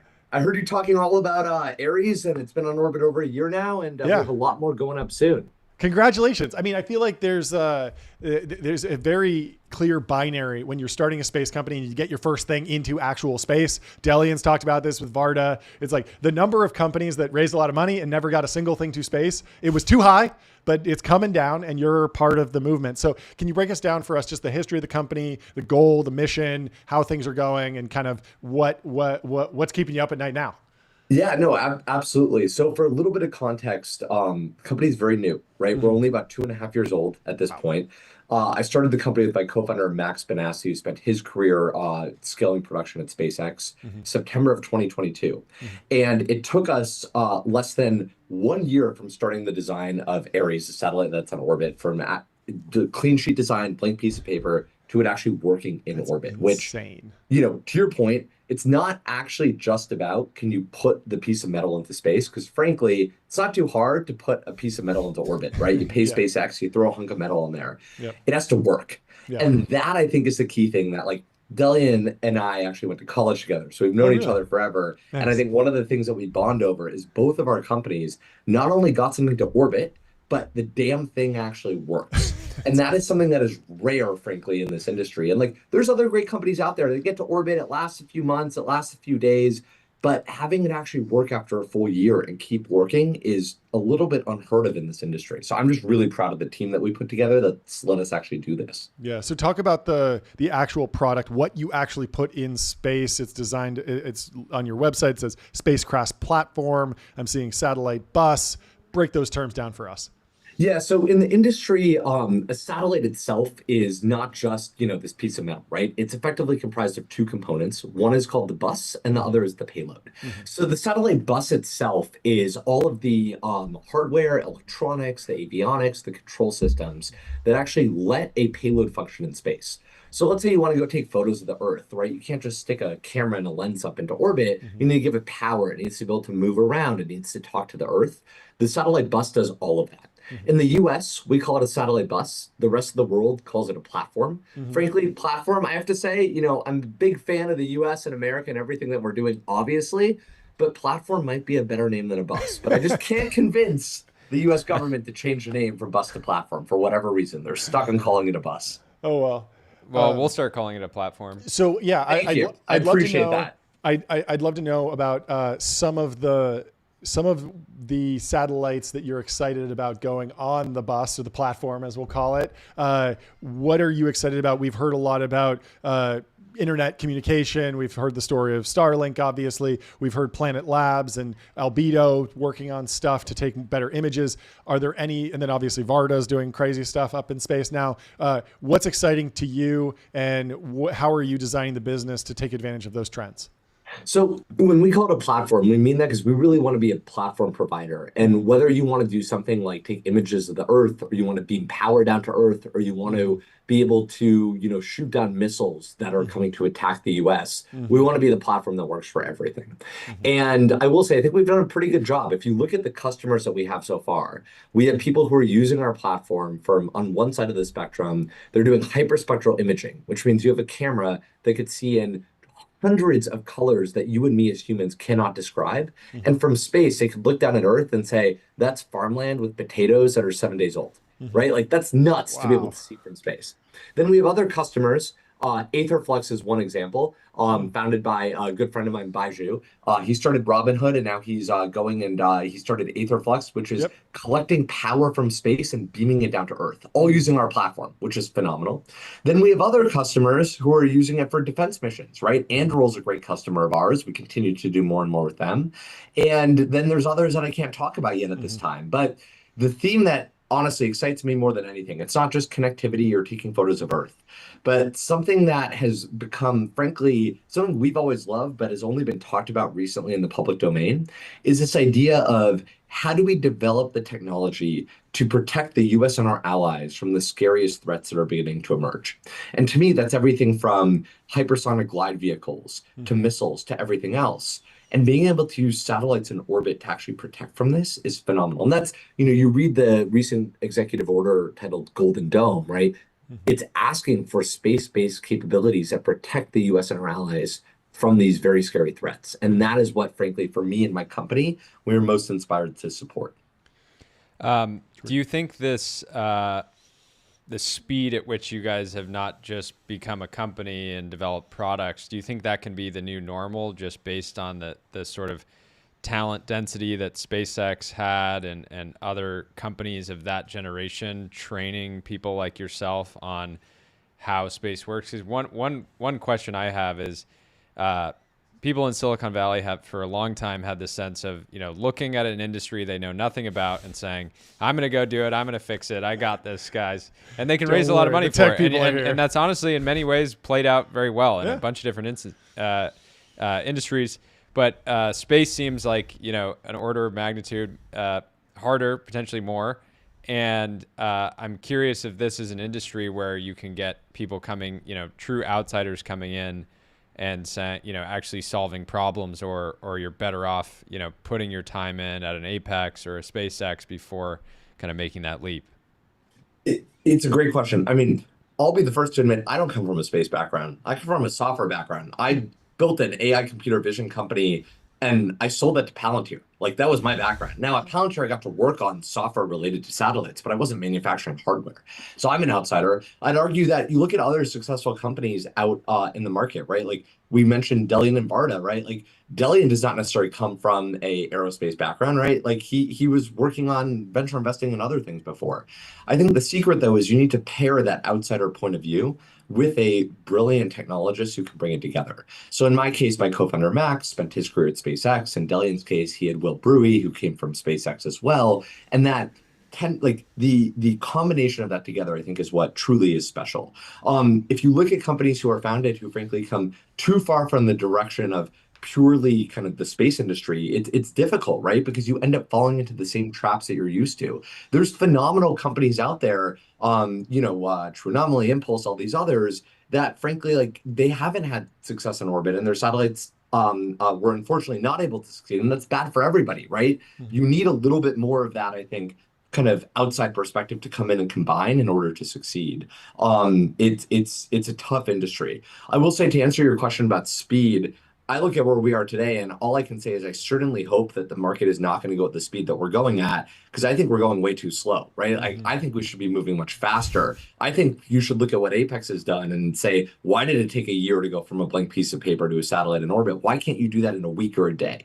That, to me, is where I think we need our mindset to be. Not, oh my God, it went from 5 years to 1 year. That's still slow. And I think we all need to embody that. Can you talk a little bit about, I mean, your craft is at, it looks like something around between 450 and 500 kilometers up right now. Can you talk about what's happening in VLEO, and then what's happening above you, and where the biggest opportunity is going forward? Oh man, there's a lot of opportunity out there, and I would say it's all orbits are fascinating from my perspective. So if you think about it, right, we're here on Earth, we're at 0 kilometers of orbit, right? We're standing here on the ground. Yeah. The higher you go, the different capabilities are unlocked. Yeah. So there's capabilities that frankly are best served by being airborne, right? So that is flying at what an airplane or a high altitude vehicle or even a high altitude balloon would be at. Then you move into very low Earth orbit, VLEO. You're moving a lot faster, right? Because you're circling the Earth. You're kind of looking at these different things. You're much closer to the Earth, so you're able to get much higher resolution imagery. So there's interesting trade-offs there. Then you move into where we are, which is low Earth orbit. That's an orbit that, frankly, I don't think there was as much commercial demand for it until, call it about 10 years ago, when this wave of proliferation started, and you realized you could put a lot more vehicles up. Then you go higher altitude than that, and you go to medium Earth orbit. That's where GPS satellites are flying, things like that. That's also a very interesting orbit because you're further away from Earth, so you're more protected from, things like missiles that want to shoot down a satellite.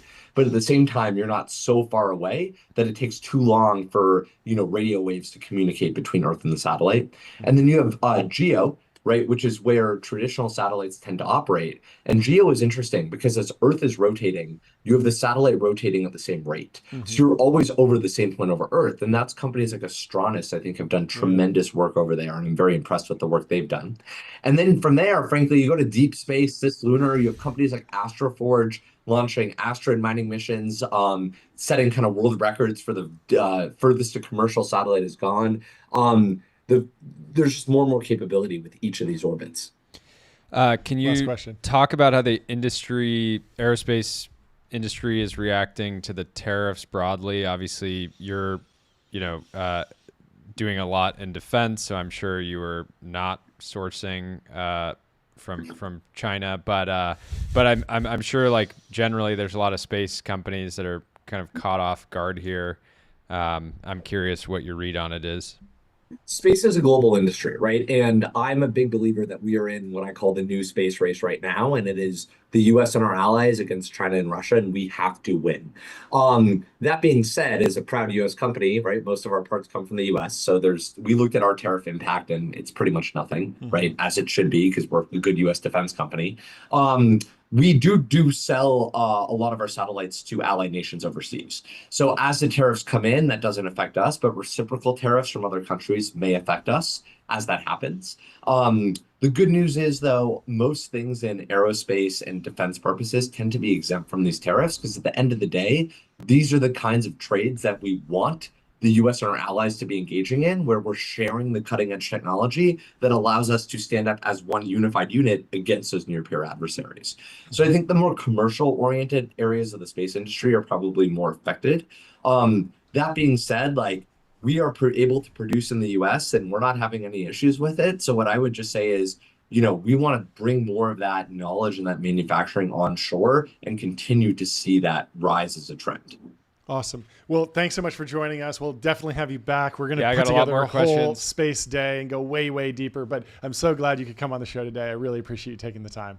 Thanks, guys. It's great to be here. We'll talk soon. This was great. We'll talk soon. Congrats on all the progress. And he mentioned Anduril's a customer. We have a person from Anduril coming on the show, Jen, who has been leading the design charge over there creating some incredible hero films. I don't even know how you describe them. Motion graphics, anime, all of the above. But I wanted to talk to her about the evolution of Anduril's design language. They still do a lot of these like military inspired films, but now they're in an entirely new territory with the animation. And I'm sure we'll have a lot to talk to her about the AI trends, the different motion graphics trends, all the different things. So Jen, welcome to the stream. Hey, thanks for having me. Thanks for joining. I'm going to go out on a limb and say you're probably the most copied designer in tech right now. And I'll give credit to your team too. It just feels like the entire industry is just racing to like do what you guys did maybe 2 years ago. But you're consistently staying out on the edge. So it's great to have you. Got to keep them on their toes. Yeah, you do. Just keep innovating. And by the time you get copied, they'll just be copying the old thing. I do want to talk about that evolution of the design language. It feels like the cartoon anime style probably came from Palmer. He's a big Sword Art Online fan. Was that the genesis of this? And how do you think about the evolution of kind of the I don't even know what you describe it as, like the brand language, the video themes, whatever you call it. The brand world. The brand world. Yeah. I mean, so I actually pitched this about 2 years ago, doing an anime, and like obviously very easy sell to Palmer, right? Yeah. But it just wasn't the right time. We didn't have the team that we have now. Sure. And it obviously pairs really well with Palmer's identity, right? But also this anime style for Anduril just made a lot of sense. Yeah. So if you look at, anime as a medium, historically, it's leaned really heavily into military themes, right? The battles and the really complicated dynamics using like really futuristic machines like the mecha and the cyberpunk of it all, right? And like really advanced technology to like defeat adversaries. And man, the future is here. Like Anduril is building it. So of course, like we lean into that. And like, Anduril, like the way things that we do things, it's fundamentally different, the way we build, how we operate. But part of the way that we do things differently is really the way we approach our communication and our product identity, the way defense looks and feels. And we just want to cut through the noise, right? The sea of sameness. Like it's really authentic to who we are. How has recruiting changed over the last couple years on the design side specifically? There was not, I remember, I imagine now you guys have hundreds of applications for every role. It's sort of normalized, working in defense, but certainly only feels like 5 years ago, it felt like there was this pretty frequent tendency if you were a startup doing anything defense related, you would get consistently turned down by designers that said like, it's just not in my wheelhouse. But I think that's like changed. I'm curious what your read on it is. Yeah, I mean, I can speak from my own experience as well, right? I think there comes a point in your career where you want to utilize your skill set and, towards a greater mission. I think what we're finding now with, all the conflicts around the world, a lot of the designers who are applying are coming to us saying, like, I really want to support and use my creativity to be able to do this. And what an amazing opportunity that somewhere like Anduril is providing that is welcoming these people. And I want to see that, right? Like the end game for me is seeing all the different disciplines in design coming here and creating all of this work is such a rewarding and unexpected thing for me to witness. And so it's been really incredible. How did you process the Studio Ghibli moment, specifically in the context you guys came out with the film? Was it Monday or something like that? I think it was Monday. But I'm sure you guys have been developing it way before Studio Ghibli. And it feels like you guys were maybe the last company to get to launch something like this before there will be an inevitable wave of others being able to kind of create versions of it, but for like, 1/100th of the cost. But I'm curious how you reacted to that. It's so interesting. I mean, like the Ghibli, like, look, that it's pretty good. I will have to say, right? It's really good. I'm really impressed. And I think there's just like so many tools out there right now. We launched our first one, Barracuda, last year. So we were sort of like on this wave. And we also started noticing the trends in the industry too. Like McDonald's did one, the Chargers did one. And we're like, yeah, we must be kind of onto something here. It wasn't until like just recently this boom. And obviously like the Ghibli filter on chat had a lot to do with it as well. But I think for us, it was really about, again, it made a lot of sense. And pushing our, skill set in-house too, our toolbox of all the different programs that we're using. And, one could argue that all the rendering tools that we've been using for decades now that was AI, right? Yeah. And so I think here, we want our autonomy to enable humans to do what humans do best. Palmer says this all the time, and robots to do what they do best. And I think we've got the best of the best in our in-house, focusing on making the art, and we're utilizing the tools to do the Can dirty you work. walk us through the actual process of making one of these films? Does it start with storyboarding and then you move into Blender or Cinema 4D? I'd love to know kind of like what the team looks like from the motion design perspective to take from an idea to a finished film. Totally. We certainly use Cinema, Blender, Redshift for texturing, Rhino, Keyshot. I mean, the list goes on. Like, Yeah, of course. everything starts with a mission set, and as we call it, the concept of operation, ConOp for short. And our storyboarding is really all about distilling like an incredibly complicated, as you can imagine, technical and operational scenario into a like 1 to 2 minute narrative, right? That is digestible and is visually provocative for really any audience. And we do some keyframes to dial in that texture and the lighting, get that right. Then we move into previs pretty quickly. And that really helps us block in all of that kind of technical authenticity early. We find a rhythm, then we go into production, and all like the final paint overs and stuff. And all the designers that are involved in all aspects of the project, they're working together in this process. So we've got art, we've got motion, editing, graphics, music, and sound, right? And we're also vetting these storyboards with our customers along the way, making sure that we have their feedback. And so like this entire process, I think for the Maritime short, the most recent one, we went from sketch to final video in like 5 weeks. Wow, right? that's very Yeah, fast. it's crazy. I mean, products at Anduril move quickly into production, and like we're just here trying to keep up. Where has AI been particularly impactful in your guys' process today? I'm sure Anduril doesn't do a lot of vibe coding on the engineering side, just because you need a bit more reliability. You want to kind of make sure that things work consistently. Yeah. But I'm curious where you're seeing an impact today and where you hope to see kind of more of an impact in the future. Yeah, I know we're an AI company, but we don't use any AI in our art, and certainly nothing generative, right? And like I said, I think a lot of the tools that we use, right, could be in that AI kind of bucket, like we've been using it for a long time. But I think where I see this being really useful, though, and where I want to invest in is really in that previs stage. So, and it's not just for animation. I mean, for blocking in practical photography and videos as well, like figuring out the composition and the lighting setups, the camera movements. It's just so critical for us to have a watertight shot list whenever we're going into whether it's animation or a video. A lot of the times, like especially on the video side, we have one take to get the shot, right? Yeah. And so like kind of building this ahead of time and all of that planning is so important for us. And that's kind of where I'd like us to spend a little bit more time and investment in. Yeah, it's interesting to think about the workflow now where even if you're planning to do a 1-day shoot and it's going to be really expensive, there's going to be a big crew, there's going to be, in Anduril's case, like actual hardware involved, you might generate all the core scenes so you can like visualize really it, but then still actually go through it. So the shot list just becomes like basically a preview, essentially. With AI kind of commoditizing or democratizing certain art styles, do you think that there's maybe alpha or even just like a creative urge to find specific art styles that are incredibly difficult for AI to work with? We were talking about Houdini earlier, and I don't know if you followed like what Man versus Machine did with Nike and the fly knit. It's like this incredible weaving of threads to create the shoe, and it's basically impossible for generative AI to crack that at this point. But it's very different than like the Studio Ghibli style, which is kind of becoming easier and more accessible.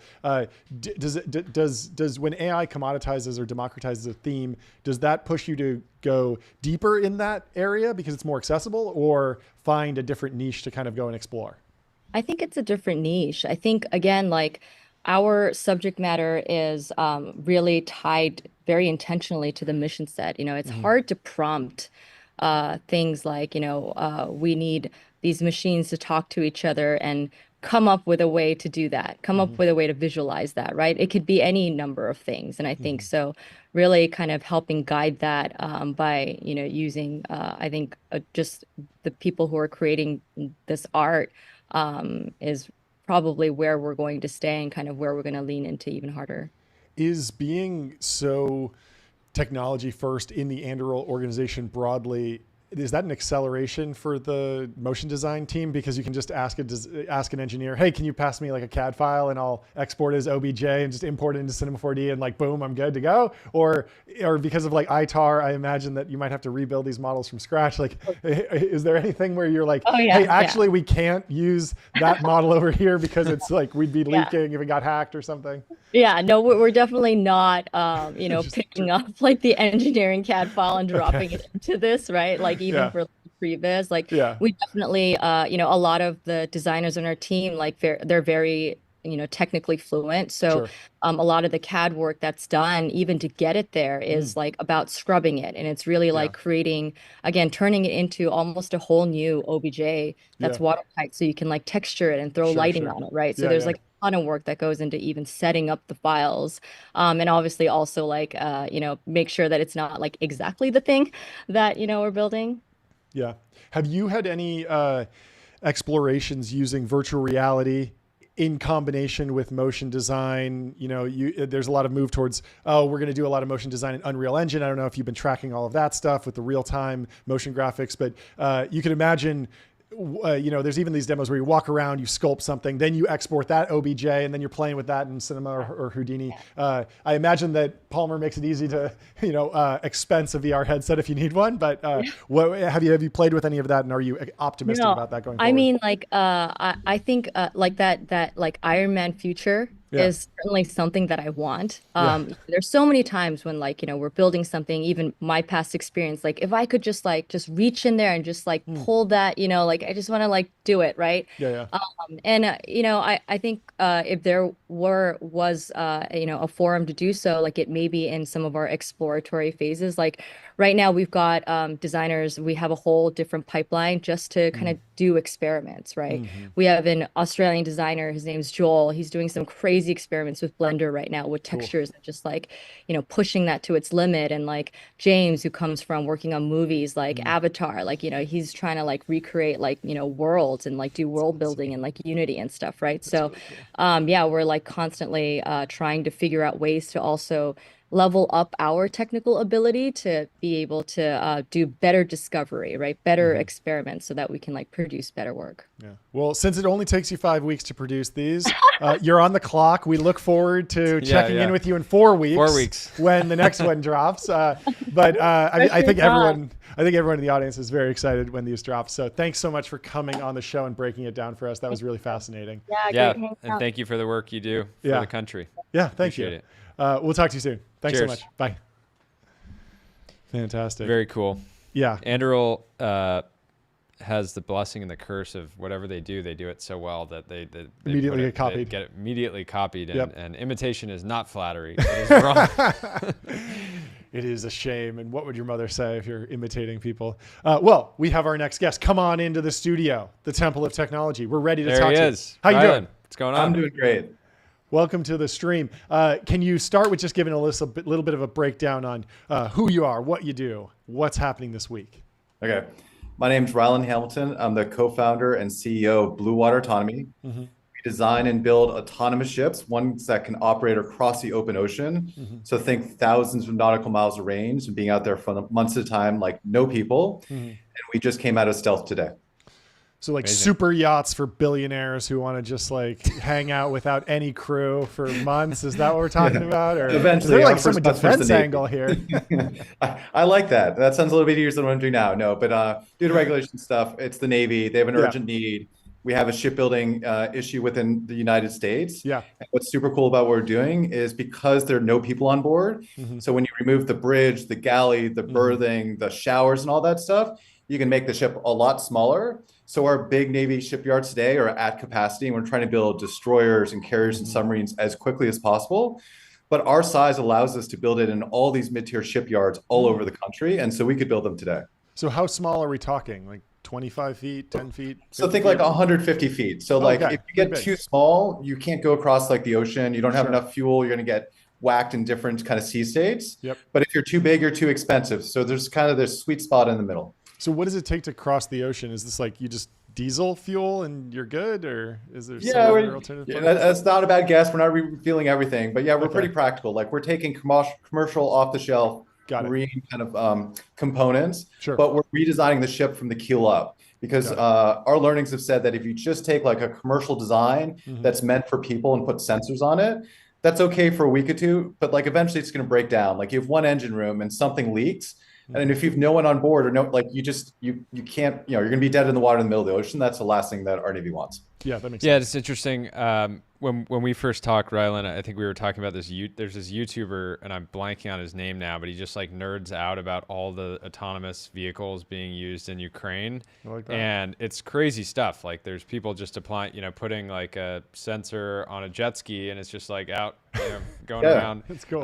It's really wild. I'm curious. So I talked a little bit about your backstory earlier on the show. You started your career in the Navy, then you went into robotics. You're at Amazon, sold a company to Shopify.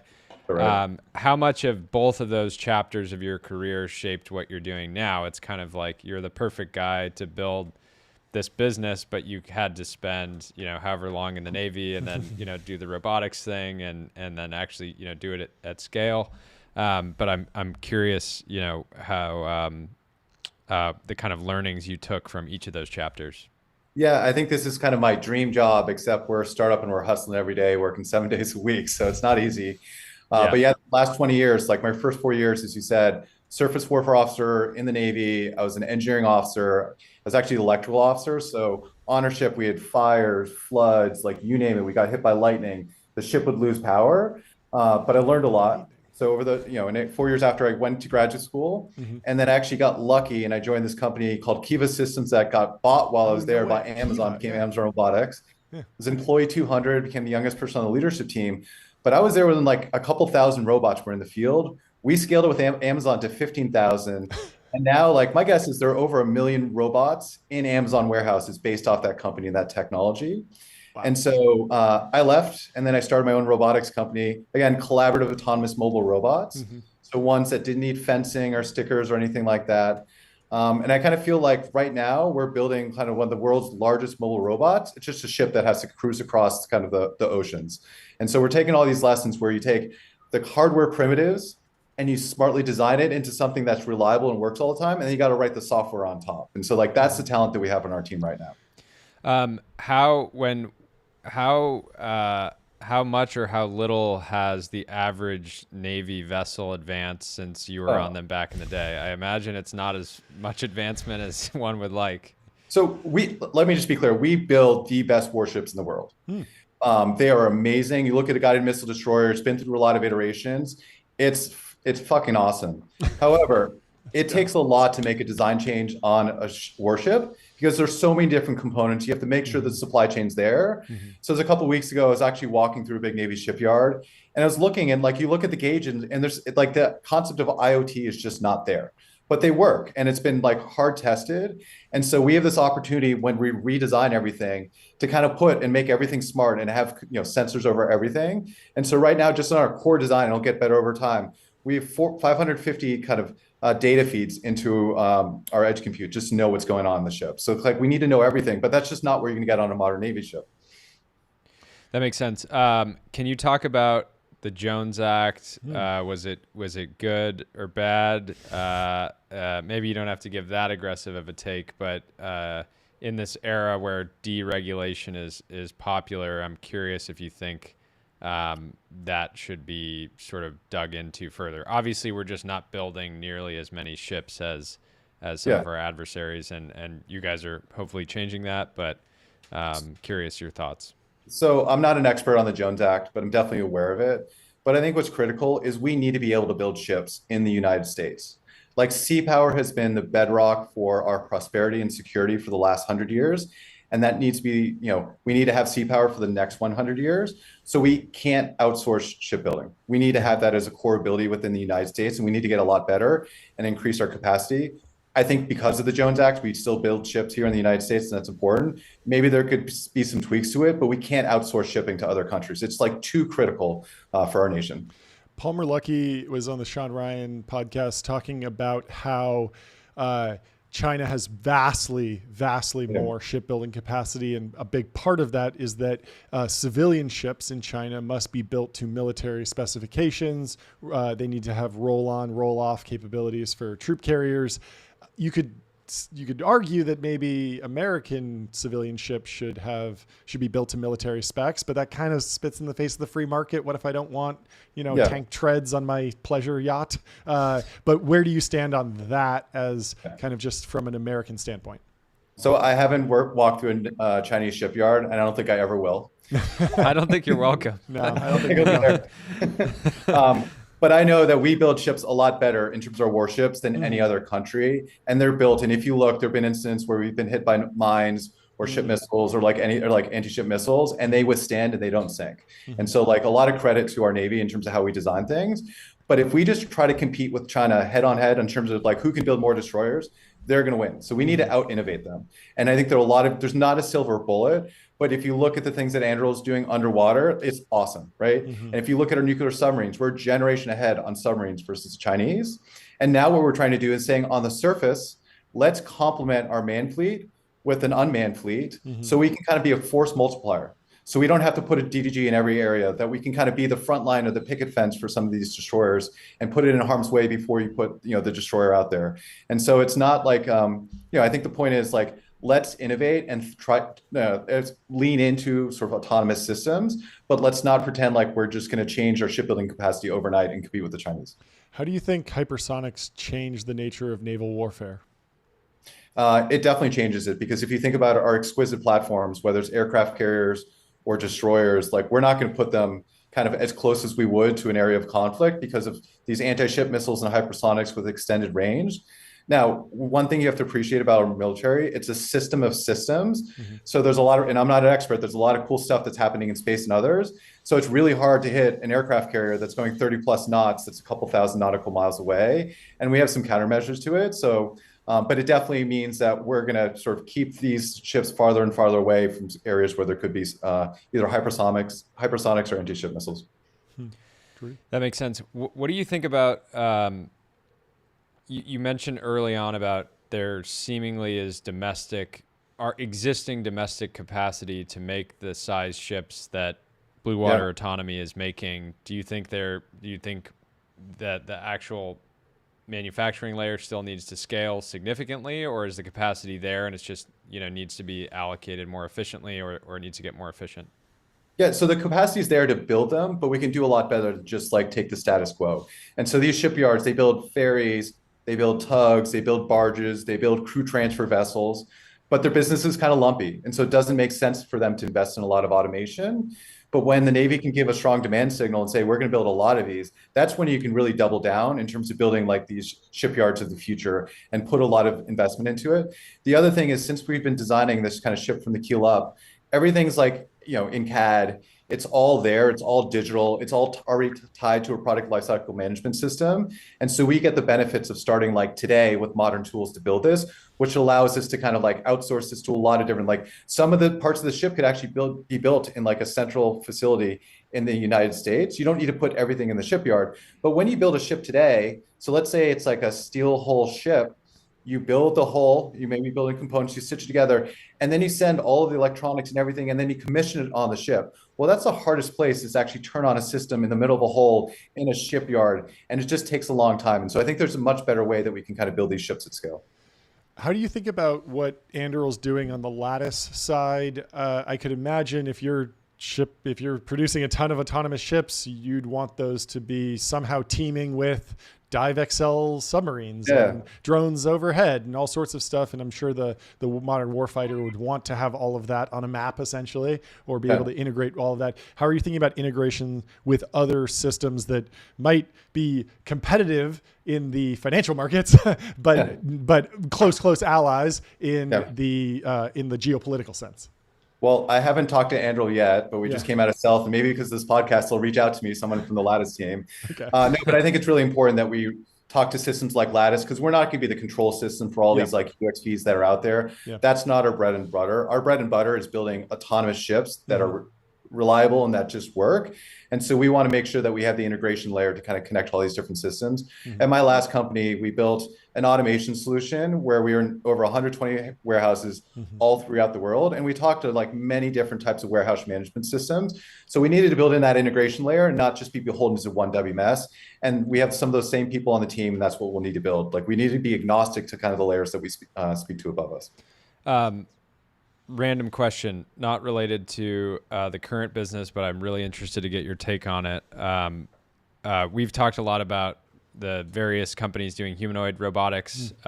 One of the pitches for humanoid robots is that, hey, we have all of these, fulfillment centers throughout the world. Humans are working in them. Humans are great at a lot of stuff, but they're also, sometimes they wake up and they're sick or they don't have, enough energy or whatever. You were working in robotics in fulfillment for a very long time at the incredible scale. Do you think that humanoid robotics are overhyped in the context of fulfillment, or really have potential there that maybe people aren't seeing? So humanoid robots are very divisive in my kind of like robot mafia. I kind of think of it like when I started my last robotics company was 2015. And everyone's saying in 5 years, we're going to have autonomous vehicles. And it ended up being 10 years. And I kind of feel like we're at that moment where it's super exciting to see all the progress we're making. I just don't think it's within 5 years. I think it's closer to 10 years. And I don't think humanoid robots are going to do everything, but I think they're super exciting. One thing actually, like a little tidbit that I learned recently is that everyone's like, why don't you just put it on a big mobile base? It's a lot easier. Well, if you think about like a warehouse and some of the activities that you do, when you have two little legs, you can actually get into like areas that are a lot tighter. But if you have a really small mobile base, they're going to tip over if they're trying to carry something heavy. So I think there's a lot of experimentation that's going to happen. Also, like things about humanoids is when they fall, humans, we brace ourselves with our hands. Well, then those hands need to be robust. If you put a lot of sensors on the hand and they fall all the time, well, then it's not going to work and you have to repair them. So I think there are a lot of things that they're going to have to iterate on over time, but there's a ton of investment that's happening in that space, and it's super exciting for robotics overall. Last question. In the context of humanoids, is there ever a point in the future where you could imagine a humanoid on one of your ships, or is there just going to be better form? It's going to steer the ship directly. That's the future. It's going to be a sailboat operated by humanoids. Not that silly, but I'm curious if you could imagine a future, Cut the jib, or they'll just be better form factors. I don't see it right away. I don't think it makes sense to have a humanoid actually turn the wheel when you have a motor turn the wheel. Just saying. That's what I want. I want to be drinking Dom Perignon on the back, having the sails go up and down by the humanoids. Pull the ropes. Here's the thing. I actually think as we think about building our ship, we're like the taxi for a bunch of other UXPs. So it's not humanoids you're going to put on these. That's but what I thought. Think about what Android just launched. They just launched these really cool UUVs or whatever they're calling it. Or if you think about drones or other autonomous aircraft, like we could become the modern aircraft carrier to carry these kind of drones or these smaller things that don't have the range, but we can carry them out. In the same way that SpaceX is carrying all these cool satellites up into space, like we want to be that vehicle that makes the cost of getting these things out there cheaper. And so we can carry a portfolio of these kind of drones on our ship. That's fantastic. Cool. I mean, congratulations on the launch. Look forward to following the company, and thanks for coming on the show. Thanks for having me. Yeah, this is fantastic. We'll talk to you soon. Bye. Next up, we have Zach from Conductor AI coming on the show in a minute. That was really cool. If I had one more chance, I was going to ask him to take me on a tour of the various seas across the world. I've heard that the Taiwan Strait is particularly unique in terms of the wave formations and the tides, and so that there's certain times it's almost you can't like go out. Taiwan doesn't want to be invaded. It's like they perfectly designed the sea. Topology or topography built different for sure. Yeah. Anyway, do we have Zach in the studio yet? Not yet. We can go to some timeline. We can go to some ads. We can tell you about Bezel. Go to Bezel. Go to getbezel.com. Download the Bezel app. Your Bezel concierge is available now to source any watch on the planet. Seriously, any watch. You name it, they'll find it for you.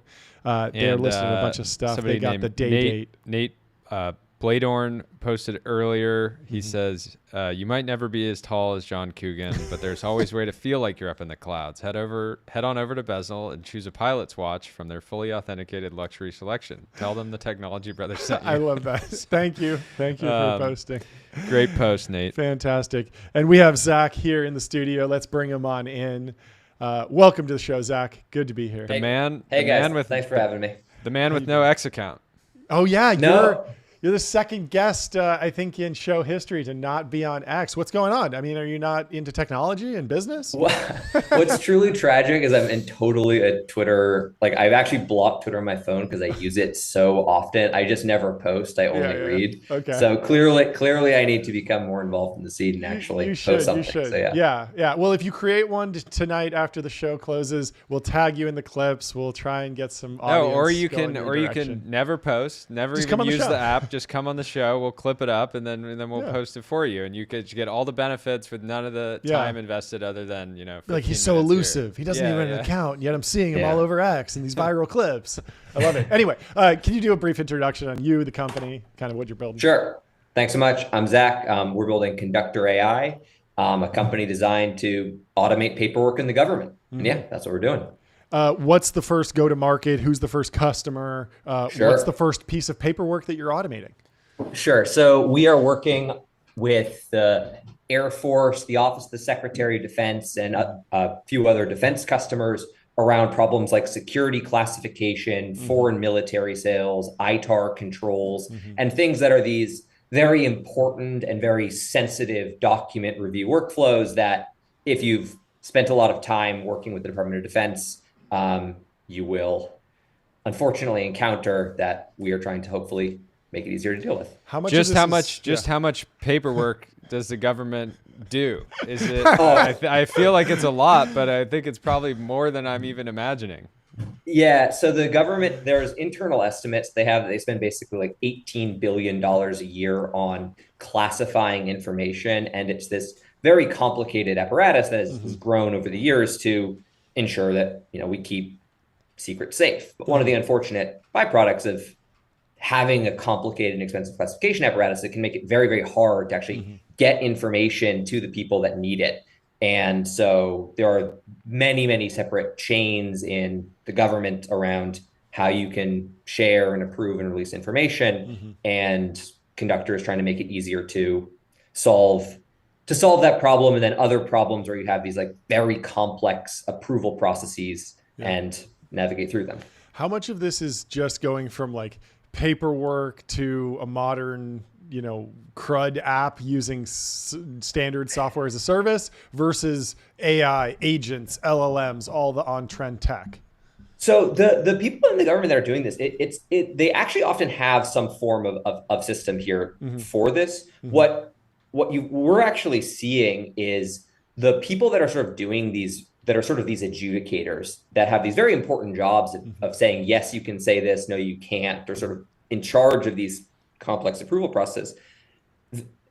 The challenge for them is there's not just like one page of rules or like one document. Oh, this is the rules to follow. There's like 20,000 pages of policy that they are supposed to have read and follow and apply on each of these cases. And obviously that's incredibly hard. And so what we're trying to do is make it easier to more quickly read and apply that very complicated policy guidance to those 4 PowerPoint slides that you're trying to.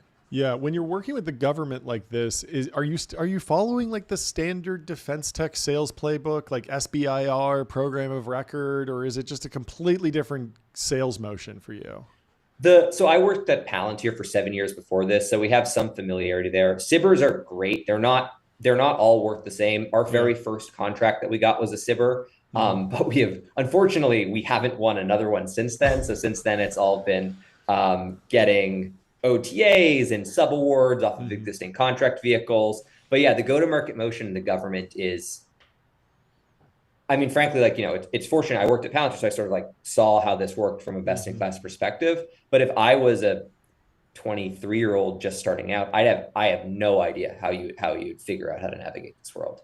It is not friendly to outsiders. Yeah. Is it weirdly frustrating when you see just how much the government spends on tons of random things, and yet you're selling them a product where you're like, this is going to save you a bunch of like time and through that save you money if you just sort of adopted it, because it's or is it almost like a positive feature that it's hard for the government to start, even if they know they want something, it can be hard to get onboarded and yeah, it's more the latter there. It's like the thing that's I found pretty interesting is that sort of these challenges you have of how hard it is to break in, how hard it is to get these first contracts are in some ways the defensibility from a company perspective, right? It's that like it does take a super long time to get your foot in the door with these organizations and then build trust. But to a large extent, because of how much process there is, once you're in, there is a bit of a word of mouth. So I think that's like, I don't have a Twitter, but there's people in the government and various like means that people communicate in the government. And that's sort of where, if you're in the defense tech space, you want to be more present, if you will. How much of your company is built on like this thesis that there would at some point be a shift towards like government efficiency, and then you maybe hit the jackpot with like Doge becoming like the biggest meme in government maybe ever? But it seems like some of the, like, even though Doge has been somewhat controversial and partisan, people have gone back to, like Joe Biden was quoted talking about efficiency, and Obama was quoted thinking about this process, and Clinton was saying this again. And so government efficiency could be something that becomes bipartisan, could stick around for a very long time. And you suspected that this was going to be an ongoing trend. Was that part of the thesis behind starting the company? Yeah. I mean, frankly, part of the thesis was just I lived it and I'd seen all of these processes. So like, you knew, it was very clear to me early on, and, as AI, became very popularized, that there were so many of these complicated paperwork approvals process that I'd experienced and been frustrated by. I do believe that, I think that making the government more efficient is a good thing. I think that Doge is certainly, is now definitely a partisan effort, but I think it's inarguable that we can make the US government operate more effectively. And I personally believe that that's a really good thing to do, is we want the government to be more effective. What I want to make sure, when these processes though they're not fake, like they're very real. Like I don't personally believe that you should be allowed to build any form of weapon and then sell it externally with no form of review process. Like, these are important, complicated procedures to review what constitutes a weapon, what doesn't. Like, these are actual questions, and those processes shouldn't just be discarded or written of as like, oh, that's unnecessary government bureaucracy. But we do want to make it possible to navigate those complicated chains without it being a 3-year cycle. How do you think about you're creating workflows, but then and so you guys are a software company, but you inevitably, I'm sure, run into these sort of like offline workflows. And is that I'm guessing, right, in sense of like, hey, like, this was approved, but we need to take it to this other building to get this other person to sign off on it. And it's like, is that the right read? Or no, can you fully digitize it? You definitely do see that. Like, I can tell you that my colleague, Eric, like, some workflows are on classified networks, and you can only access classified networks in certain spaces. So we are literally flying to places to go to upload forms to say, yes, we can be deployed into this network so that our software can be deployed to perform this type of document review. So you definitely see this challenge around, there's only certain access points, and that just is the reality of it. It's going to take a while, and there's a lot of process to be automated. I mean, you mentioned like 20,000 pages of rules. That seems like you might need a large context window for some of these problems if you're throwing an LLM at it. What are you tracking in the progress of the foundation models? I imagine you're not using DeepSeek. Maybe you're taking a look at Llama. What are you excited about in terms of foundation model breakthroughs? Is it just IQ, or is it RAG, or any of these kind of buzzwords that we're hearing about? Yeah. So one of the challenges that we deal with is the state of the art, like the GPT 4.5, Gemini 2.5. They're really, really good at a lot of this. But in the networks that we're operating, and for a lot of our government customers, they can't yet access those. So for us, there's it's like really an engineering tension. It's like we can see, oh my God, this is going to work so well in 2 years when these models get accredited to be available in your network. But for now, it's what is the state of the art model that we can actually deploy and run in these more resource constrained environments. One of the ways that we're working around this problem now is, and I'm sure other companies at the workflow layer are doing something similar, is we're trying to disambiguate the user from we're trying to basically make it so that when like a user submits a request, they don't expect an answer instantly. And so if you think about how you interact with, like, if you were submitting, I don't know, if you ever renovated your apartment or anything like that. Yeah. So you probably had to get like a permit from the Department of Buildings or something. You submitted your form into the Department of Buildings, and then someone got back to you maybe 3 months later or something like that. That we want to compare against that type of cycle time. So we want to have a workflow where you submit a document and then you get an email response 10 minutes later. Oh my God, that's amazing. That's so fast. But if you're in like a UI layer of software and you upload a document and then it takes 10 minutes to process, that's actually kind of a bad user experience. So we want to try and drive it to like the human review side. Totally. Does that make sense? I was talking to Jordy about this a long time ago. Like in the permitting process, I wish that there was just a button like check permit compliance in the CAD software, right? And it would just be real time. Like you can't save the file if you're in violation, and then you just know that when you send it off, it's going to be approved, and that should be deterministic.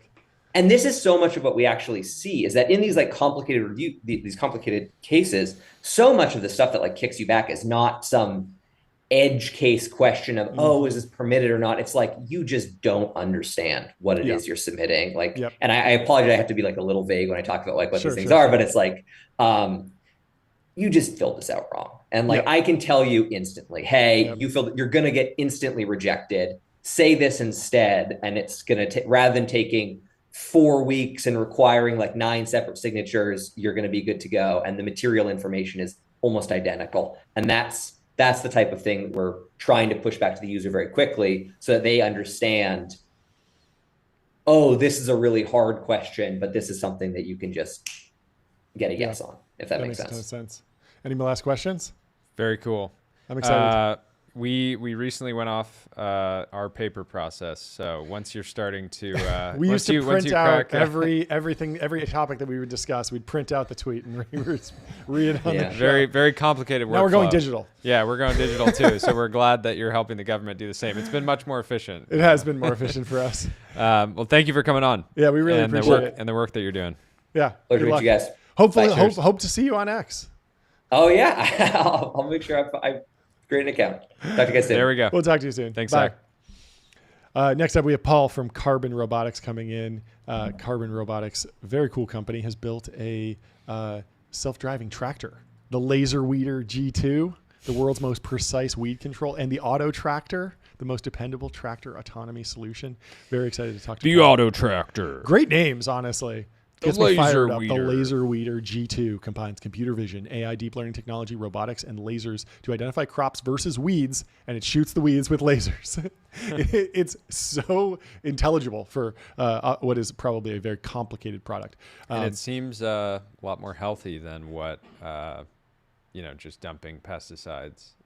You're going to love this. I'm going to love this guy. This is amazing. I love this. Yeah. Eliminate hand labor, cut costs by 80%, reduce labor costs and address labor shortages, eliminate the need for herbicides and manual and mechanical cultivation. And you want to know something fun, John? What? The S&P 500 closed up 5.7%.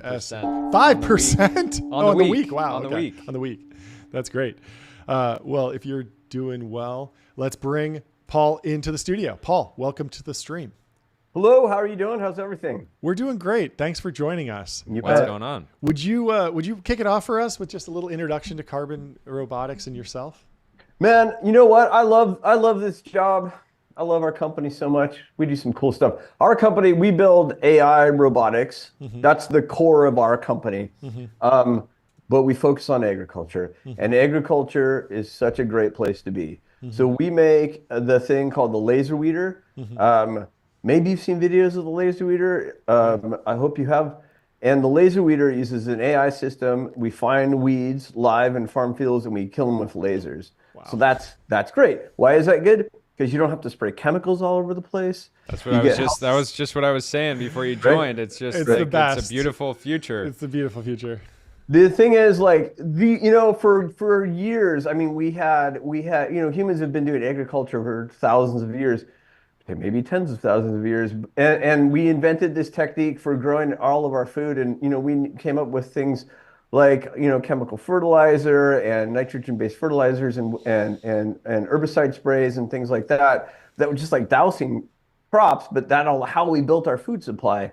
But now we're at the point where we can use AI systems to be very specific and targeted in only killing the weeds that are in the field and not having to just dump these chemicals all over the place. And then, of course, we have all these immigration problems and things like that. And so if we can just do all this work through automation, it just helps everybody, farmers. And so, little backstory. I found out through experimentation that I was super sensitive to food created with glyphosates in the process, which is like traditionally from what I know, I'm not an expert, but any sort of mass-produced flour in the United States for me was like basically a no-go. But so I was super excited about this. I guess like some of the stuff I'm super interested in is agriculture's huge sector of our economy. It's critical, but it's also, I imagine, in some ways been. I'm interested to hear about the adoption of your products and selling these, because if you go to a farmer and they're using, let's say, these like, massive amount of pesticides and they're really, really, cheap, and then you say like, hey, I can replace this, but it's this, device, you can do financing and stuff like that. But talk maybe about kind of like the go-to-market and what you're seeing from an adoption standpoint and just the like receptivity to the technology, because I imagine when you go in, you're not like you're leading probably with the value that you're offering, not like, hey, look at this new AI system. They're like, well, of course, okay, so glyphosate is the main chemical ingredient in Roundup, and a lot of people have problems with Roundup.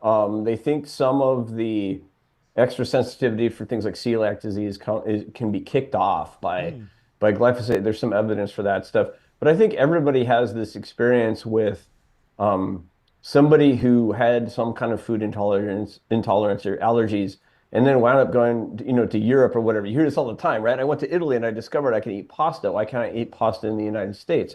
Well, a lot of this is because they do these studies where if you were to take 100 people and you do a urine analysis on those 100 people, at least 85% of those people have glyphosate in their system at any given time. And so, and when we know that glyphosate is a carcinogen, and like many carcinogens, the question is just how much is enough to cause a response, not is it bad for you. It's like, what dosage and how sensitive are you? Well, to be clear, like this is the thing that we're using to just kill all life out of farmland, right? Like we're using it, to basically, and it's somewhat targeted. I guess this is like where GMO crops come in, where GMO crops can be resistant to glyphosate, but it just kills everything else. Is that correct? That's exactly it. Yeah. So in your vegetables, onions, carrots, broccoli, cauliflowers, celery, any of those lettuces, right? We don't have Roundup ready vegetables. We don't have Roundup resistant vegetables. So we have Roundup ready versions of corn and soy and wheat. And in those fields, they can just completely douse the field and the crops are resistant against the herbicide. But in everything else that you eat, the Roundup, the herbicides actually really damage the crops as well. And so it's also it's not good for the soil. There's runoff issues, all of these things. And but you touched on an interesting thing. Okay, so I have a tech background and I come from places like Seattle and San Francisco, and our farmers are in places like Salinas and Iowa and Othello, right? And so I'm coming into these areas talking about the things that we've developed, and you're right, we don't say, hey, do you want AI, or what is your thoughts on the latest trends in neural nets, or right? And so we really are value selling, and we're talking about the ways in which we can give them a solution to how they can keep their fields clean of weeds, not spray all over the place, and also not have to rely so much on labor, because labor is really the big hot button issue for these farmers, even more than the chemicals, because we just don't have enough labor in the United States to do all of our agricultural work. And in fact, almost all of it is migrant labor. And so if you're labor constrained, the last thing you want to do is send people out into the field to pick. That's just the least value add. Because the chemicals they wind up sending folks out in the field anyway. And then especially if you're producing organic crops, your access to herbicides, there's only a couple things you can use. And so you use people a lot, you use labor a ton. And so we talked to them about the way is the way we did it, but that's not the selling point. And so the cool thing is that the farmers are way more receptive, inventive, looking for new solutions, willing to try things than I ever could have imagined. So as a customer base, they're kind of they're like the funnest, coolest, most easy to work with, easy to get to know people. Especially, I came from IT, man. If I'm going to sell to, a storage CIO or a farmer, right? I'll take the farmer all day long, right? Yeah. And it's like the guy who's going to write me, our machines are expensive, going to write me a multi-million-dollar check is like the 5th generation farmer whose, name is on the building, and his great-great-grandfather started the farm. And so there's like history and pride and wanting to grow good food and wanting to help make people healthy, wanting to provide a good product and doing everything they can to do that.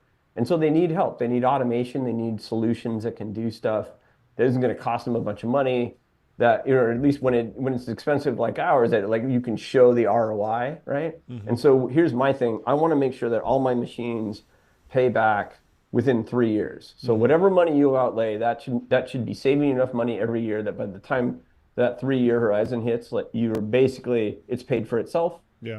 Everything from then on is just free. What is the market structure of the farming industry right now? You've heard about like these mega farms kind of buying each other, rolling up. Yeah. But it sounds like at the same time you're still running into folks who it's a 5th generation farm. Yeah, right. Who are you selling to, and what is the overall trend in the industry? Is it consolidating still? There's been consolidation. I don't know if I would say it's consolidating a lot, because most of the farms that we've been selling to since the beginning of this company are still in their own independent entities. There's been some private equity acquisitions. There's been more PE activity than there has been consolidation, I'll say that. So it's been a farm that's running very well, that's been going for a long time, that is highly profitable, that a PE firm comes in and buys and operates. But I have not seen, 8 farms that suddenly get gobbled up and turned into one giant entity.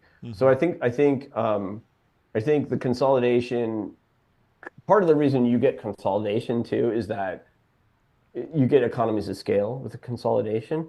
And some of that, and what that affords you is the ability to buy more modern equipment and be at the cutting edge of technology to get the most, optimum solution. So we kind of pride ourselves that laser weeder, our main product, is actually available to growers of all sizes. So we kind of help them be competitive, right? We help them be competitive and not have to get consolidated.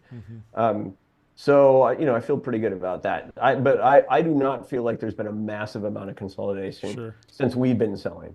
How do you think about on what timeline is robotics really deflationary within food and agriculture, right? Because the idea here is like on a long enough time horizon, if you don't need human labor, which I imagine is the core kind of cost for a lot of products, you could, and especially if you can make it, a lot cheaper to even do organic food, you can imagine a world in the future where organic food is priced similarly with, whatever perfectly GMO, grown crops. I think what's happening is I kind of look at it the other way around.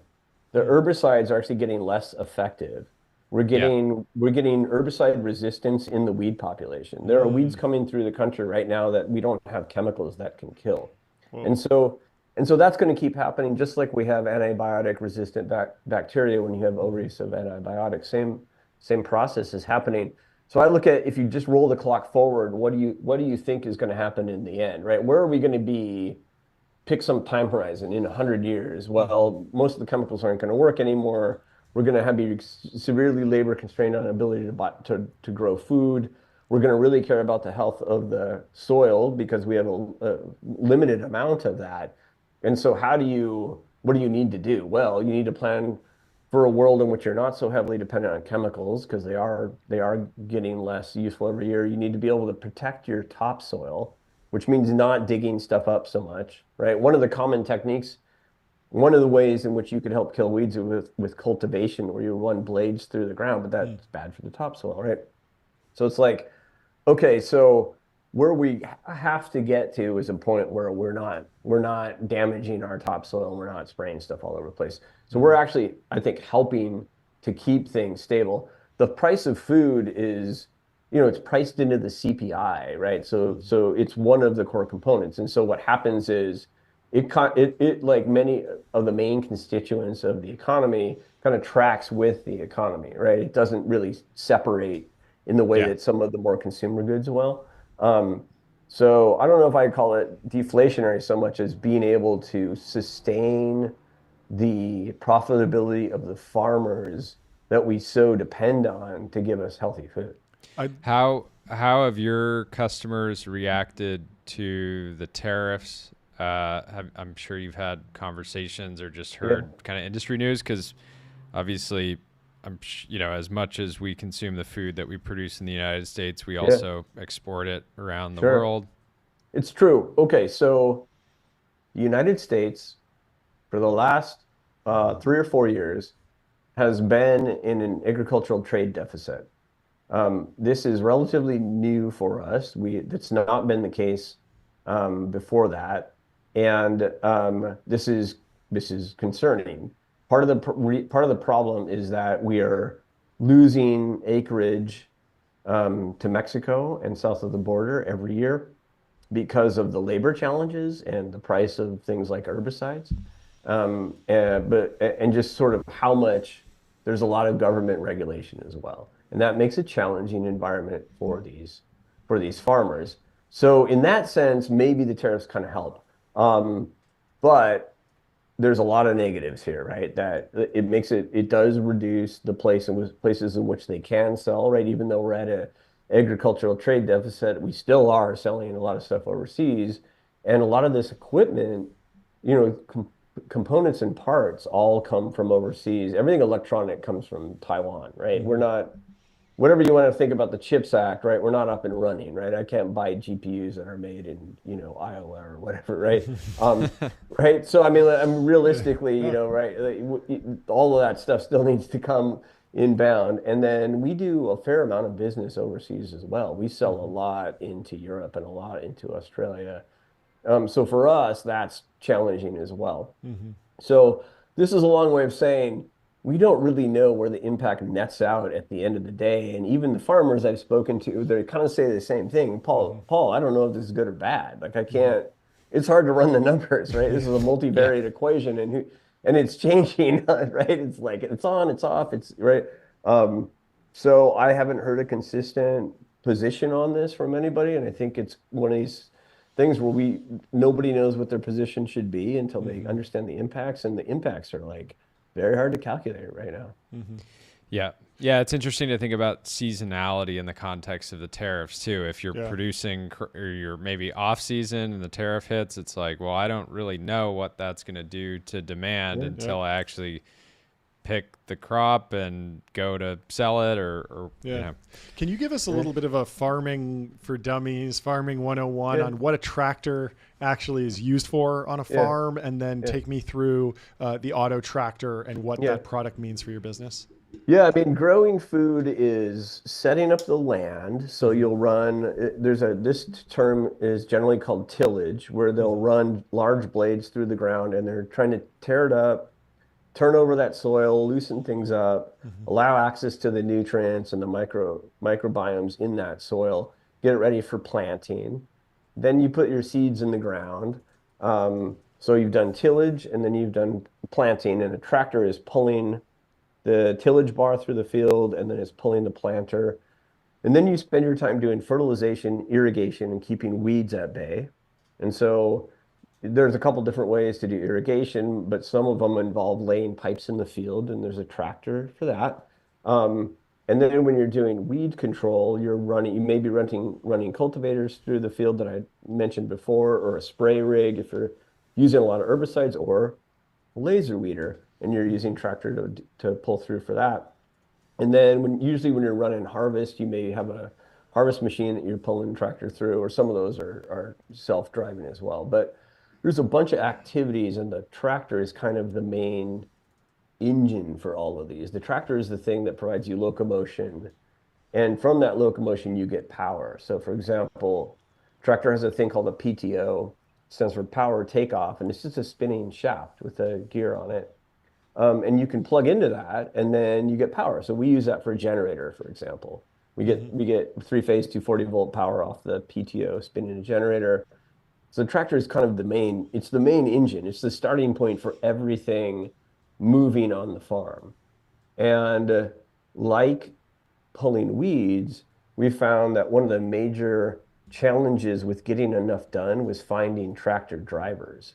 How do you get enough people to drive the tractor?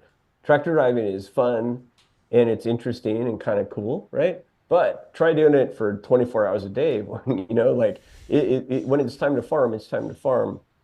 And for tools like laser weeder, in order to help that ROI really pay for itself, like you want to run 24/7. Yeah. So who are you going to get to do the midnight to 8 a.m. shift, right? Like these things are really hard. So we started working on tractor autonomy. And the original laser weeder was actually autonomous, the very first one that we built many, many years ago. And so we revitalized the autonomy stack. But here's the thing, here's the key that I feel like people didn't realize or whatever. When we were thinking about this, the big reason why tractor autonomy hasn't taken off in the world, farming tractor autonomy, is because of all the exception cases, right? So if I'm going to put my tractor out in the field at midnight, my autonomous tractor at midnight, I want to come back at 8 a.m. and see it did its job. Mm-hmm. What everybody discovered from we'll call them like the existing autonomy solutions, was that in reality what happens is you put that tractor out at midnight, you because it saw a pig in the middle of the field or a deer or whatever, like these things happen. And so they couldn't reliably get any of the autonomy solutions to do the job. And so what we figured was, well, what if we could remotely log in and handle the exception cases? And the problem was, we investigated control methods and video feed methods. What if we put up big radio towers so we could broadcast? Because these are rural areas, right? You certainly don't have 5 gig, and maybe you don't have LTE. Maybe you have no way to talk to the machines at all. But we wanted to do remote observation, command and control for the exception cases. So the thing that came up that really changed the game for us was the satellite-based internet solutions like Starlink, right? I think that is going to be the biggest game changer for agriculture. Other than laser weeder, that might be one of the biggest game changers for agriculture. And I think that not a lot of people realize it yet. That's very cool. That's very cool. What have the tech bros messed up with farming? I'm thinking of like, high profile failures like Bowery, which was unfortunate. Was that vertical farming? That was vertical farming that, was a cool attempt at, kind of futurizing farming. And then another one is like, we've looked into like Larry Ellison's project in Hawaii that, seemingly like probably lost more money than any farm in history, just on a cash in, cash out standpoint. Right. Yeah. Is the clearly your solution is much more like, hey, let's lean into how farming's already done today and make it more efficient, make it better versus just reinvent. Like, is the idea that we just need to completely reinvent farming wrong? I think you got it. Yeah, I think that's wrong. I think that, and Bowery wasn't the only high-profile vertical farming failure. There were a couple of them. We're talking about tens of billions of dollars at this point. Okay, so here's the fact. If I take food, grown food, vegetables, and I throw it on the ground, it will make more food. Okay, so this is how things happen. So then if you say, right, so the whole conceit about vertical farming was I can put these things in these urban environments and I can grow them near to where people are going to eat them or whatever. But the economics just don't pan. It just doesn't pan out. And farmers have experience and knowledge and specialized understanding of soil health and how things grow. And there's a lot of nature involved in food growing well and growing efficiency. And so this is an example of where you try to take everything apart and then closely manage all the inputs and keep track of everything required to make that thing grow optimally. You wind up doing a worse job than you just lean into the natural environment about the ways that things evolved to happen this way on this planet.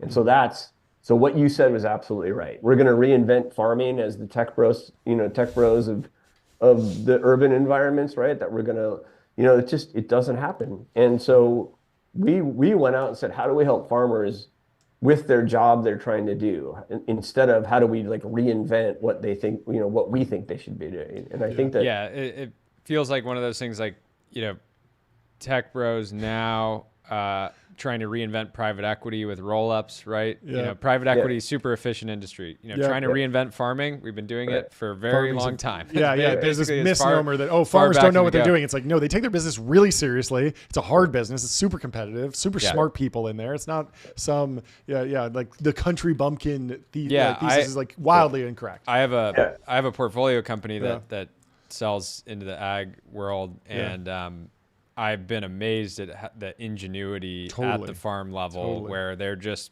it's like, oh, this product doesn't exist. I'm going to make it myself. And I'm going to, I have a follow-up on that. I mean, you've raised money from Bond Capital, storied capital allocator, Mary Meeker, known for investing in consumer technology during the dot-com boom. Yep. What do you think venture capitalists get wrong about a company like yours, where you are a tech company, but you're a couple steps away from, it's a website, it's a SaaS product, it's you're a robotics company, and you're selling into an industry that they might not be familiar with. What's that process been like? Yeah, I mean, so Bond Capital, Mary Meeker and Mood Ragani, I mean, really quality people. So the challenge for us is that part of it is that we're selling into a market that they're not familiar with. The other challenge is, of course, that it's hardware, right? Like hardware requires capital, it requires inventory. Some of the R&D is money you're spending on parts to try stuff that you're just ultimately going to throw away. It's a little bit different, right? But I really lean on this idea about where is AI useful for you in society and in the world, right? ChatGPT is cool and rad, Cursor is cool and rad, right on. But how are you going to make your life better? How can you make yourself more healthy? How do we prevent people from having the kind of food intolerances, that you were mentioning, right? What are we trying to do really with this technology? And if we can actually make the world a better place, not in the Silicon Valley, Silicon Valley show style, but we can actually do some real things. Plus, farming is a big enough TAM that you can make a good business out of this. I think, carbon robotics will get to the point where we're going to have a really nice IPO. And so that's kind of, you can plot a course to get there, but you have to be able to tell this story. And I think that maybe we had a little bit of an advantage because we're kind of we were like half tech, half agriculture. And so we knew how to talk in both worlds. And when we're talking to the folks in Silicon Valley and Bond and all those folks, we're definitely leaning on some of our Silicon Valley tech bro roots, but it's to know how to tell the story, I will say. Yeah. But what's interesting about our company? This is controversial, sort of. Look at our investors. It's Bond and Sozo and Ignition and Fuse and like Voyager and Anthos. But who hasn't invested in us? Who's not on our cap table? Ag tech VCs. We have no ag tech investment. Interesting. So why is that? I think part of it is that you had to sort of step out of what you knew about agriculture to get what we were doing. And we, a lot of people who were experts really love to tell us how stupid we are to try to do lasers. Like, what a dumb idea. Why would you do that? That's just stupid. You just put chemicals all over the place. What are you trying to do? Like, literally. So it took the people who were used to doing bold, innovative, new things and turning industries upside down to see what we were doing. Yeah. Would you guys ever do consumer hardware? I got my landscaper told me yesterday, hey, we need to add another day of the week just for weeding, and I was just honestly very annoyed. I was like, this isn't part of landscaping, weeding, but having a little robot in my backyard that's just sniping weeds as they come up, sounds like I'd definitely pay, I'd probably pay just as much for a robot to do it as a human, just because I'd rather have a robot in my backyard all the time than. I think we have a ways to go to get there. I mean, like the point at which you'd see, laser weeders at like Home Depot, I think we have a ways to go. And look, I'm a B2B kind of guy, right? Like consumer is not really where I've been successful in my career. I was at Uber for quite some time, but I was working on the infrastructure, right? Sure. So I feel like, and the deep learning and all that stuff. So I feel like I would love to get there at some point, but we're going to get there based on our trajectory and where we get and success on the industry side. In terms of going deeper in farms, we've seen with Anduril, they build a lot of hardware, but then they're also working on a software platform called Lattice to kind of allow the autonomous system to team with each other. Is there an existing farm management platform that you want to integrate with, or is that something you could see growing out of your technology? Yeah, this is a good question, and it's actually somewhat controversial right now. So we have a thing called the Carbon Operations Center, and the Carbon Operations Center shows you everything that Laser Weeder is doing and everything Laser Weeder saw, how many weeds, what type, how big they are, how many crops we saw, how big they are, what the spacing looks like, all of this kind of stuff. John Deere has their John Deere Command Center, which you can log into and see your tractor. Every time I have this question for folks about what do you want us to integrate with, nobody has a favorite. Nobody, there's been no clear leader in this space. But the reason why it's controversial is because maybe this is kind of a theme here based on some of the other stuff we were talking about. There have been a number of companies, startup companies out of Silicon Valley who basically said, this is great. I have my brand new computer science degree from Stanford, and now I'm going to go teach farmers how to farm, right, with my data platform. And they all fail. Just over and over and eating it, just not making it happen, because it turns out that you can go collect data and show things, but unless you actually can make it actionable, there's no insight there. It's just telling people what's happening in their fields. And so having that be your business model, your primary business model, I think is a failure, and it's been a failure. So maybe, something like the Carbon Operations Center, or maybe even the John Deere Command Center, where you're kind of there to help show what's happening on some existing machines, and then you can pull more in after that. Maybe that's the solution there. But there's not been a great platform for that, and I would love to see there be one. But it's different. Also, it's going to definitely be mobile first, because these farmers, they're in their fields all the time, and so that means phone, right? It doesn't mean desktop. Yeah. And those kinds of things are there's a lot of it specific to what farmers are trying to get. Phone and Starlink, two major drivers of this change. It's totally true. It's completely true. Yeah. Having access to go ahead.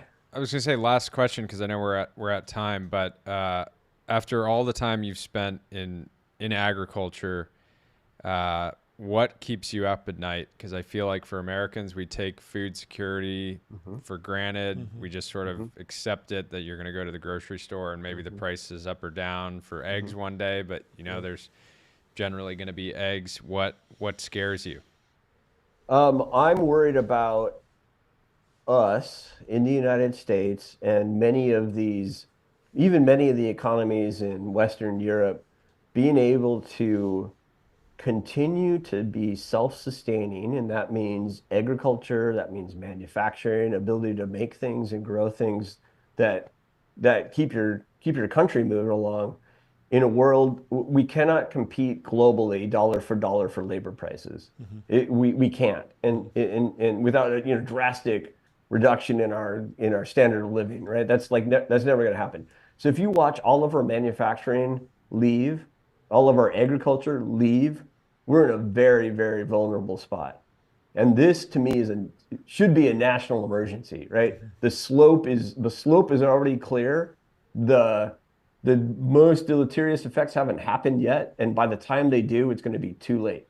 So we need more AI automation, or just say automation in this country, to be able to help us sustain those very important things for our country: growing food, building products, right? Making things that we use. This is like, whatever you think about Elon Musk, this is a good quote. He's like, if nobody's making things, you won't have any things, right? And right. So right. So that's what I'm worried about. That makes a ton of sense. Well, this was a great conversation. Thanks so much. Yeah, I really enjoyed it.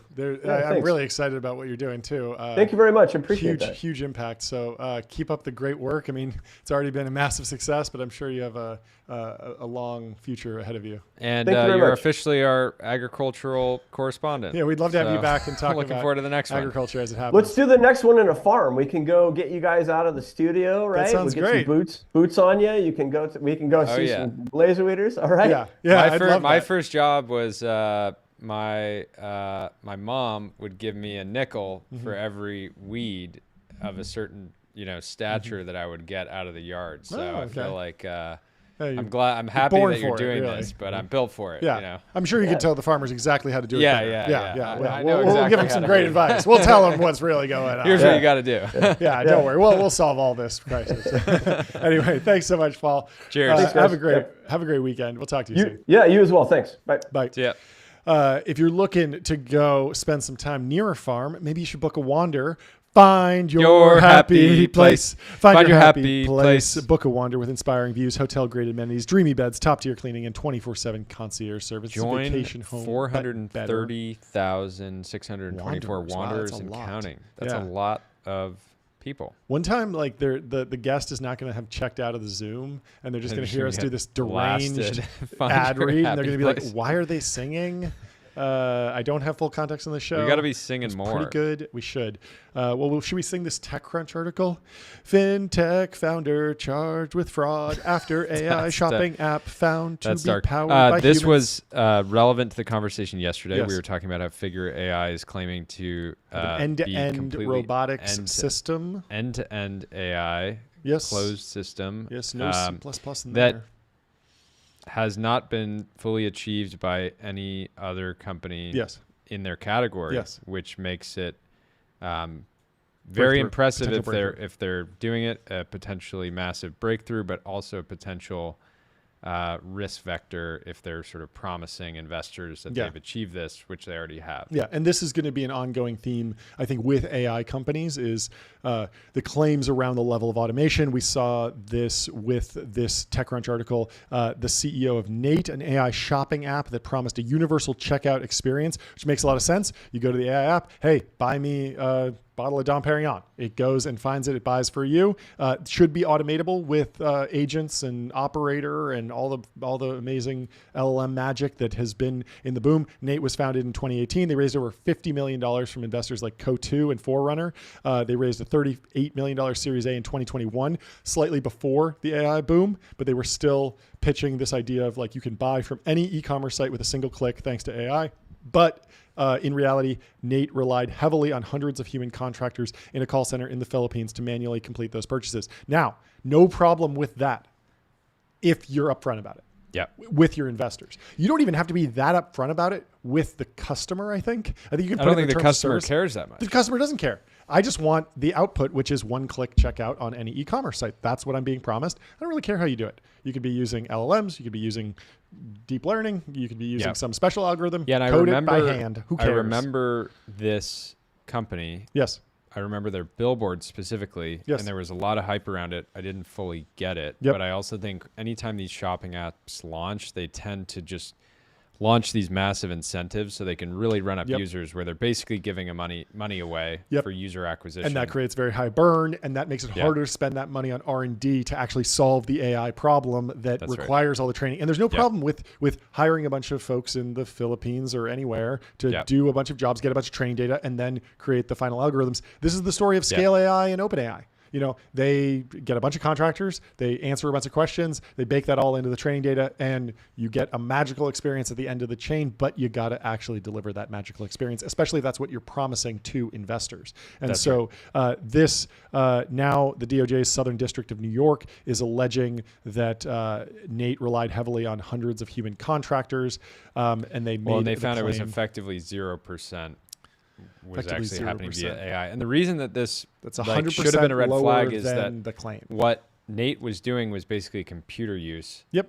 Or OpenAI operator, very similar, or stuff that browser base is doing, helping companies achieve now. Totally. Which even now still requires a human in the loop. Totally. It's not really reliable. When you watch OpenAI operator do this, which is one of the best agent teams in the world, it's still like watching your grandma use a computer. It's sort of slow. It gets hung up in places. Yep. It will get better. But Nate was promising all this in 2021, which I imagine that if there were AI founders at the time, people that were thinking about this agentic experiences, I imagine they would have looked at this and said like it's a cool idea and we're going to get there. The company ran out of money, sold the assets, leaving its investors with near total losses, and that is the basis for the lawsuit. The investors probably wouldn't care about the involvement of humans if it was delivering shareholder value and the business was growing really nicely. Amazon went through something similar with their the bigger issue is not in the loop checkout. If Nate had been saying that they were using humans for everything, and they were going to over time use it for less and less and less. It's a little bit less sexy of a story, but I think it can still totally work. It's totally viable. There's probably a good chance they wouldn't have raised the last round without that AI narrative. Is the issue. Totally. So if the investors feel duped, they're going to sue, and it's going to get ugly. But good luck to everyone involved. Hopefully it resolves smoothly and everyone can move on and build something cool in the future. Anyway, speaking of AI, Brad Gerstner has a great thesis, I think, here on... we talked about this yesterday. Basically, everybody said LLMs have no moats. There's no switching costs. Introducing memory. Effectively large context windows cost. And around all the sort of inputs and conversations that you have with the model. So OpenAI launched infinite memory. The switching costs up. Switching costs far too low in the foundation model space, but not anymore. Not for long. Thanks to infinite memory launched by OpenAI earlier this week. And somebody was pushing back and saying that you could just export your data from ChatGPT. No one's going to do that. But no, again, you can export your you can export stuff from your Mikesell stuff too. Yeah, you can export your stuff from. People were saying this about Google Circles. Wasn't that the competitor to Facebook that they launched? Oh, well, you could just export your all your data, import all your posts there. No one wound up doing it. If you get in the flow of just training ChatGPT again and again and again, it knows what you like. It knows how you like data to be formatted. It knows about what you know, what you don't know, what you've asked previously. It has all that extra context. It's going to be harder and harder to go back and forth. And I think people really have been going back and forth for, there's a new Claude model. It's hot on Twitter or on X. Let's go jump over there for a little bit. Let's jump back to the latest and greatest. Kind of the model wars will maybe be winding down as the switching costs increase. So interesting story. This is also interesting. Base 16Z. Base 16Z says he's pulling something out from Netflix. earnings report or some type of report they did. They said engagement remains a key catalyst for Netflix's growth. During its last earnings call, Netflix revealed that subscribers spend an average of 2 hours daily on the platform. How is that possible? I don't know how this is possible, but that's a good answer for why we put out 3 hours plus hours a day of content, because if all those people that were, basically doom watching Netflix, cancel your Black Netflix Mirror. subscription, leave us 5 stars on Apple Podcasts and Spotify.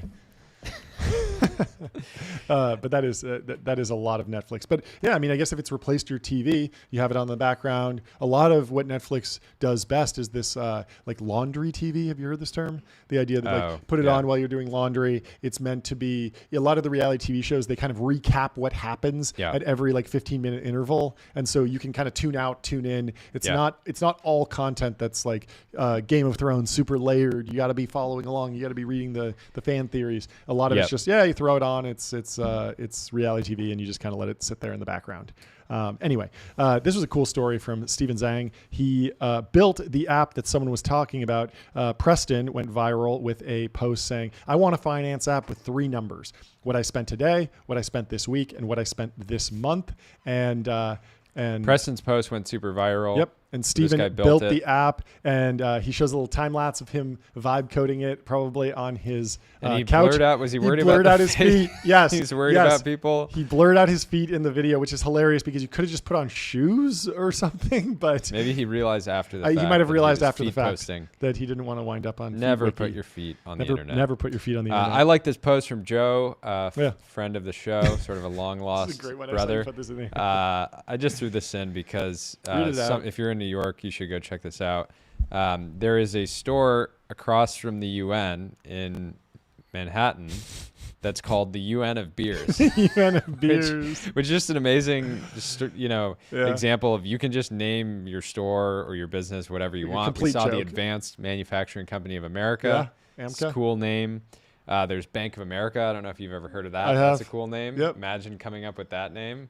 Yeah. You're like looking around. Someone weren't looking for domains at the time. Beer of America. Beer of America. The United Nations of America. But the UN of Beers is a fantastic name. It's great. Well, after you go testify in front of the UN, you might need a beer, and so you head across the street to the UN of Beers. This post from Pavel I enjoyed. He said, quote, "Maybe if I hire someone really good at math, my product will get better. Why did this become the default Silicon Valley narrative, lol?" And Pavel, I think you know why it became a meme. There's been someone who's been recruiting IOI gold medalists into tech companies for years. And his name is Eric Lyman. Yes. And you once worked at that firm. So this should not be a surprise. Everyone is cargo culting Ramp. It's just I think he's basically more saying, I think that if you blend people that are really good across different domains, they're probably going to get a great output. Jawan says people just farm PhD hires thinking 27-year-olds that haven't written a single line of production code in their lives can change the trajectory of their company. Yeah. But it takes more than that. Mathletes are low-key goated. So low-key goated. I wanted to cover one final poly market before we sign off for the weekend, and that is the 2025 Masters winner. Right now, they got Scotty at 25%, Rory at 21%, Bryson at 20%, and then it kind of drops off pretty hard from there. That's pretty even balance. Kind of anyone's game. Anyone's game. But good luck to everyone watching the Masters. TJ was posting something earlier that the Masters was the closest American institution or event that feels like Japanese culture. It's like just very calm and pleasant. Oh yeah, and, I get it. People are well dressed. Yeah. There was a guy basically wearing a full blazer, playing in a blazer. That's cool. I don't know if I actually played, but I saw him warming up in it. Yeah, it's one of those things. It's one of the sports that you don't need to take the athletic attire to the absolute extreme, and so you can express yourself a little bit more. It's cool. And then the other one, we got UFC 314 this weekend going down in Miami, and who's playing? It's Volkanovski. Is this teams based? There's 2 teams.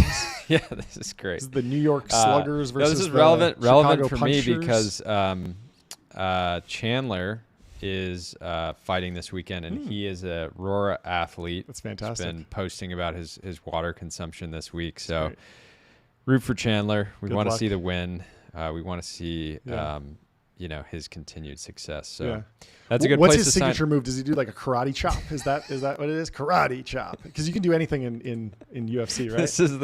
This is John's best bit. Yeah. Is that he has just no idea how UFC But works. good luck, Chandler. I But hope you make it all 25. one of us- is you- 25 rounds? Yeah, Is all that it? 25 All rounds. 25 rounds. I hope he makes it. And yeah, good luck to you. Godspeed. Have a great weekend, everybody. It was a crazy week in the markets. Yeah, but we made it through. I think everybody made it through. One last size gong. We ended up 5%, folks. Down 12% if you count last week, but still up 5% this week, and that's what we're celebrating today.